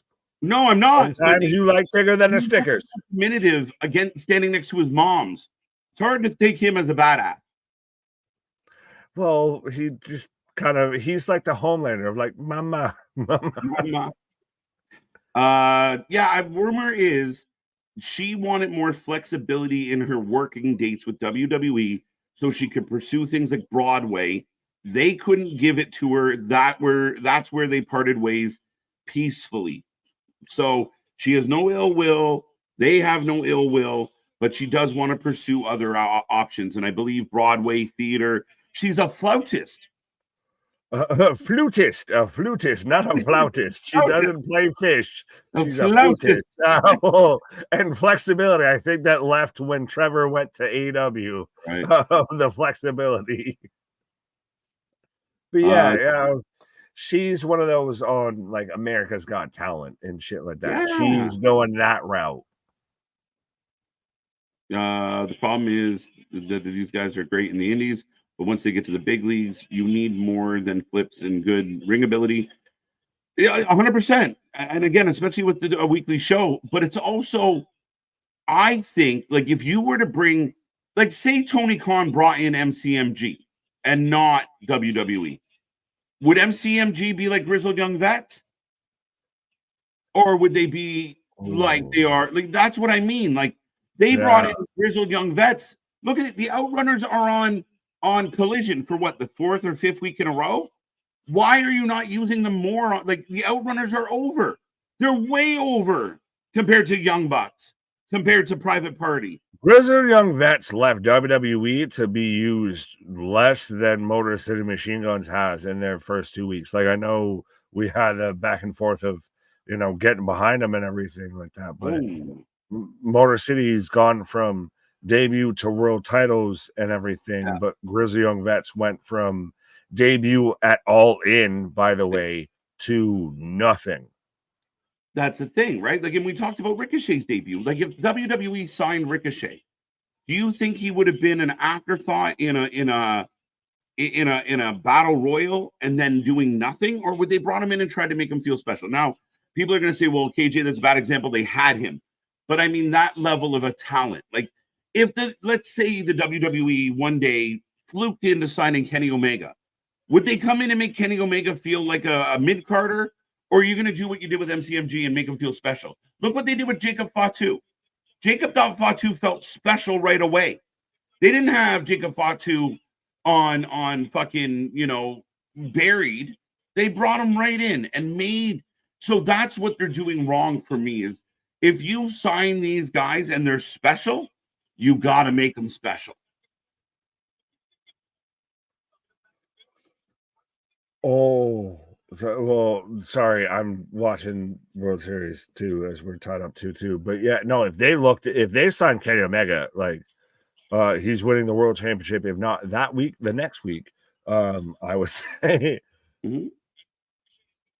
I swear to fuck if a Dodgers fan Oh my is what God. just fucked us over. Nick Wayne almost beat Ricochet. It's blowing my mind right now. That fan, And you're right. sorry, the Dodgers fan just snagged what was at least a double, if not a home run, and Okay. yeah, they're like staff is escorting this fan out of the arena. This man has become, I can't think of his name, of the Chicago fan. Well, no, because it's the home team. So he's like, I don't give a fuck. so he's going as he's walking up the stairs. He's fucking, fucking worth it. That's because Jacob's total package. Yeah, but if he had gone to AEW, my guy, would he have been presented like the total package? We're still waiting on Bobby Lashley, ain't we? Well, Shelton comes in, he fights Leo. Shelton looks like a god. Shelton looks like fucking Maximus Decimus Meridius out there, fucking, I will have my vengeance in this life or the next out there, of the way he's throwing around Sammy Guevara and all of that, because you ain't been with somebody who's been like that. You ain't been in the ring with somebody that has the size like that. I feel like you're out there with clunky Brian Cage. Well, I just don't. I think they have so much talent. We talked about this a lot, Nick. They have so much talent. I just feel like they don't show them off. Hey, 316, I'm proud of you if you actually had a comment that doesn't involve Liv or Riaz. You're listening. You're learning. You're the Ralph Wiggum here. Literally, Nick Wayne and Ricochet are having a great match. Right? Like, it's a really fun match. I just wish it wasn't on Rampage. No, well, I mean, again, I don't. It's still solid. Yeah, I digress. Yeah. The optics of what you're doing. I mean, Cutter! Ooh. Look, this little kid is pushing. Destroyer. I've never seen the Destroyer like set up from the pedigree position. It's normally like a different kind of double underhook there. But yeah, I mean, it's a really, really good match. Yeah, I agree. What a great match! This might be AEW's best match of the week. But I don't love Ricochet going to the limit with Nick Wayne. That's my. I don't mind it, because if you're adding Kip Sabian into the patriarchy, does that end with shit. Hear me out with what we don't know about Luchasaurus? Then you put Nick Wayne in that spot and you transition him up the totem pole a bit here. I hope not. Well, what do you?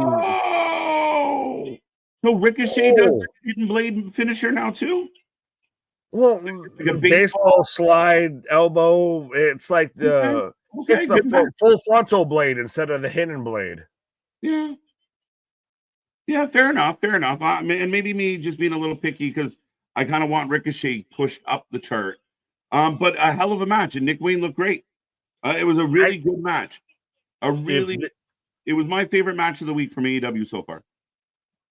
Oh, valid, 100%. And if this is your international division, what have you, this is your Will Ospreay, your Ricochets, your Nick Waynes, your Kyle Fletchers, what have yous, this is a solid ass division to have in the mid card. Izzy Dame. So Miss Breaker picking up a win. Here's Takeshita. Yeah, I like this. I mean, again, I like Ricochet and Takeshita is a good show. Well, they set it up also too on MLB. Right, to where you had Ricochet showing up there, and like I said, we've talked about it with WWE, so I can't fault AEW for having a solid mid card division of Takeshita, Ospreay, Ricochet, Kyle Fletcher, Nick Wayne. You throw in, say, a Roderick Strong or what have you, tell me that's not a dream kind of mid-card division anywhere. It kills me to hear you say that Will Ospreay's in the mid-card division. But that's the way that they booked it. I know it shouldn't be, but I can't go beyond their booking. Yeah, no, fair enough. Chris Jericho's still a fucking thing. I wish we could go beyond that booking. Mm-hmm. But ladies and gentlemen, Rampage has come to an end tonight. I'm with you, but yeah, you know what, the match of the week for my money so far, like that was better than any match we got on Rampage, I think. And I mean, sorry, on Dynamite this week.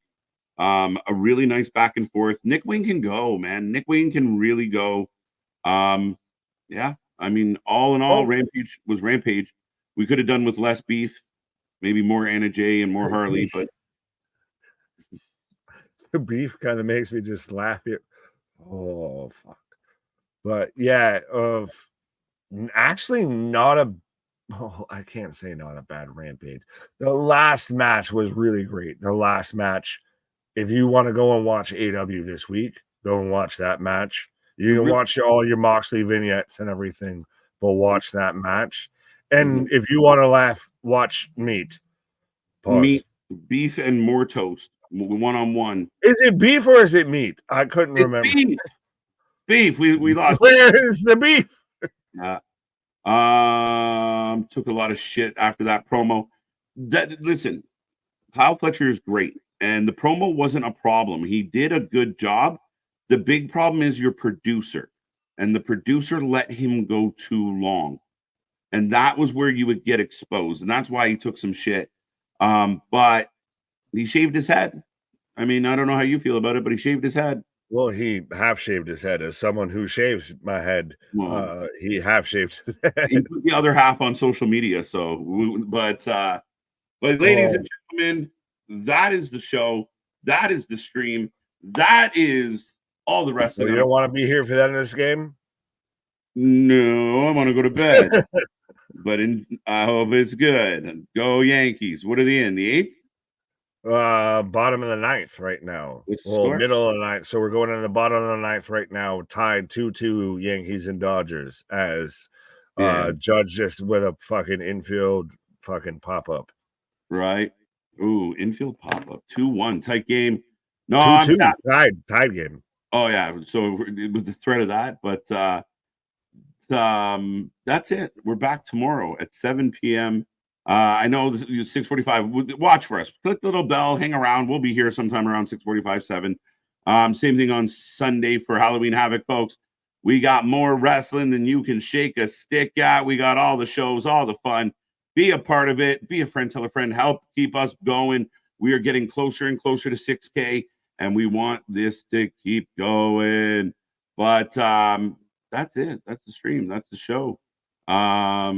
Lost Series 3-0 and up run 9th in the 4th game. Yankees can choke the bat. Oh, so he's not helping you out at all. Don't be mad just because of Red Sox. Right.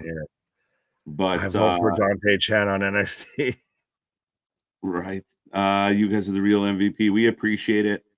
But that's it, man. That's all the stuff. New champions. What a hell of a night. What a big fucking I don't know if we said it. That's a 9 for me, by the way, on SmackDown. A hell of a fucking show.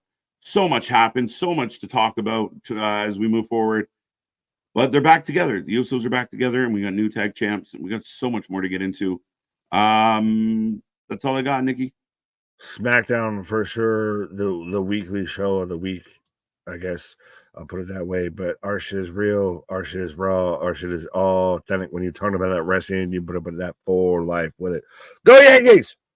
Go Yankees, go, folks. Come back tomorrow. We got Bound for Glory. See you on the flip side. Good night.